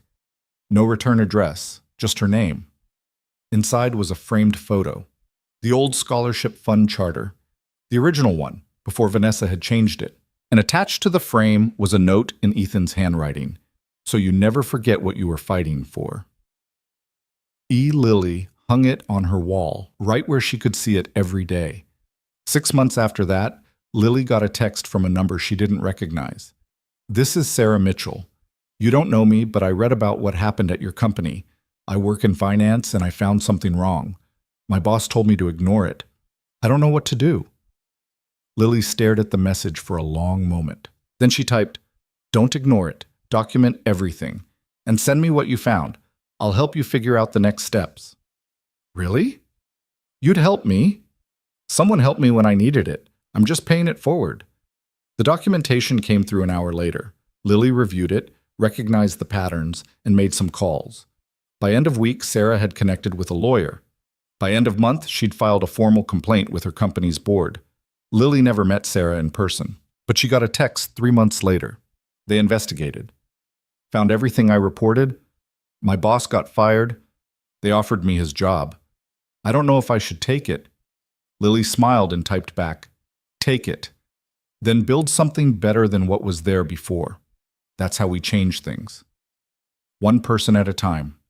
1 year after sending that email at 1:17 in the morning, Lily sat in her office and looked at the wall of framed articles. Coverage of the scholarship fund restoration, the ethics overhaul, the executives who'd been held accountable. But her favorite wasn't an article. It was a letter from one of the scholarship recipients, a first-generation college student from a neighborhood like Lily had grown up in. "Dear Miss Bennett, I don't know if you'll remember my application. There were so many of you reviewed, but I wanted to thank you for fighting for this scholarship. My mom works 2 jobs and my dad's disability doesn't cover much. Without this funding, I wouldn't be able to go to college. I'd be working full-time trying to save enough money I'd never actually save. My guidance counselor told me not to bother applying. She said kids like me don't get scholarships like this, that it's for people with connections and perfect grades and parents who can afford SAT tutors. But I applied anyway. And I got in, because you made them remember who they were supposed to help. I'm going to study engineering. I'm going to build things. And someday when I have the chance to help someone else the way you helped me, I'm going to remember that it matters. That one person refusing to stay quiet can change everything. Thank you for being that person." Lily read it every time she doubted whether any of this mattered, every time she got tired of fighting, every time she wanted to just sign off and stop caring. That evening, she met Ethan at the noodle shop, their spot now, the corner table where they'd had that first real dinner. "How was your day?" he asked, already knowing the answer because Carol kept him updated on the major cases. "Long, good, exhausting." Lily accepted the tea he poured. "Closed the warehouse safety case. Full corrective action, new protocols. The supervisor who ignored the violations is gone." That's the 18th case you've resolved. 19. The discrimination case settled yesterday. She took a sip of tea. But there are always more. Always. Ethan reached across the table and took her hand. Something they did now, something that had stopped feeling weird about 3 months ago when they'd finally navigated the HR policies and conflict of interest disclosures and made it official. Emma asked if you're coming to dinner Sunday, he said. What's the theme this week? Space. She's moved on from dinosaurs to astronauts. That's an improvement. Wait until she explains orbital mechanics. It's actually impressive how much she's retained. Lily laughed. She'd been having Sunday dinners with them for 4 months now. It had started as once a month, then every other week, and now it was just expected. Emma had her own chair. Ethan cooked, badly, but with enthusiasm. And they'd sit around the table like something resembling a family. It still felt strange, good strange, the kind of strange Lily was getting used to. I'll be there, she said. They finished dinner and walked back to Lily's apartment together. Her heater worked. The landlord had fixed the lock. The building was still shabby, but it was hers, and it was warm, and that mattered. At her door, Ethan kissed her goodnight. Not the first kiss, not even the 20th, but still the kind that made her feel like maybe she'd done something right along the way. I'm proud of you, he said quietly, for everything you've built. We built it. You backed me when nobody else would. You started it. That's the hard part. He touched her face gently. The world needs more people willing to start things, even when it's terrifying. After he left, Lily sat on her couch and thought about that email at 1:17 in the morning, about the scholarship students and Jennifer Park and all the people who'd been waiting for someone to care. She thought about her mother saying, "Don't let them make you small." And she thought about Emma asking, "Did you do something good today, Daddy?" and how that question had changed everything. Lily's phone buzzed. Text from Jennifer. Coffee tomorrow? I have someone I want you to meet. She's thinking about reporting harassment at her company and she's scared. I told her you'd talk to her. Lily typed back without hesitation. Of course. 9 a.m.? Perfect. Thank you. Lily set down her phone and looked around her apartment. At the warm radiator and the fixed lock and the framed photo of her mother on the shelf. At the laptop that held case files and evidence and the work that never really ended. At the life she'd built from the wreckage of that firing. From the choice to tell the truth even when it cost everything. She thought about the person she'd been a year ago. Invisible. Careful. Making herself small so she could survive. And she thought about who she was now. Still scared sometimes. Still exhausted often. But no longer invisible. No longer silent. No longer willing to let the system win just because fighting it was hard. Lily stood and walked to her window. The city stretched out below, full of people fighting their own battles. Some would win, some would lose, some would never fight at all because they didn't believe they could. But maybe one of them would. Maybe one person would read about what happened at her company, would see that speaking up didn't have to end in destruction, would find the courage to send their own email at 1:17 in the morning. And maybe that would start something, a ripple, a change. One person refusing to stay silent, then another, until the system couldn't ignore them anymore. Lily's phone buzzed one more time. Text from Ethan. Made it home. Emma says goodnight and also wants to know if you believe in aliens. Apparently this is urgent. Lily smiled and typed, Tell her I believe in possibilities. That's close enough. She set her phone down and got ready for bed. Tomorrow would bring new cases, new fights, new people needing someone to believe them. But tonight, she was just Lily, not the director of ethics, not the whistleblower who took down executives, just a woman who'd chosen to be brave when it mattered and was learning how to live with what came after. She climbed into bed in her warm apartment and thought about the scholarship student's letter, about being the person who refused to stay quiet, about changing everything one choice at a time. And for the first time in longer than she could remember, Lily fell asleep believing she'd done something good today. Not perfect, not finished, but good enough to matter. And in the morning, she'd wake up and do it again.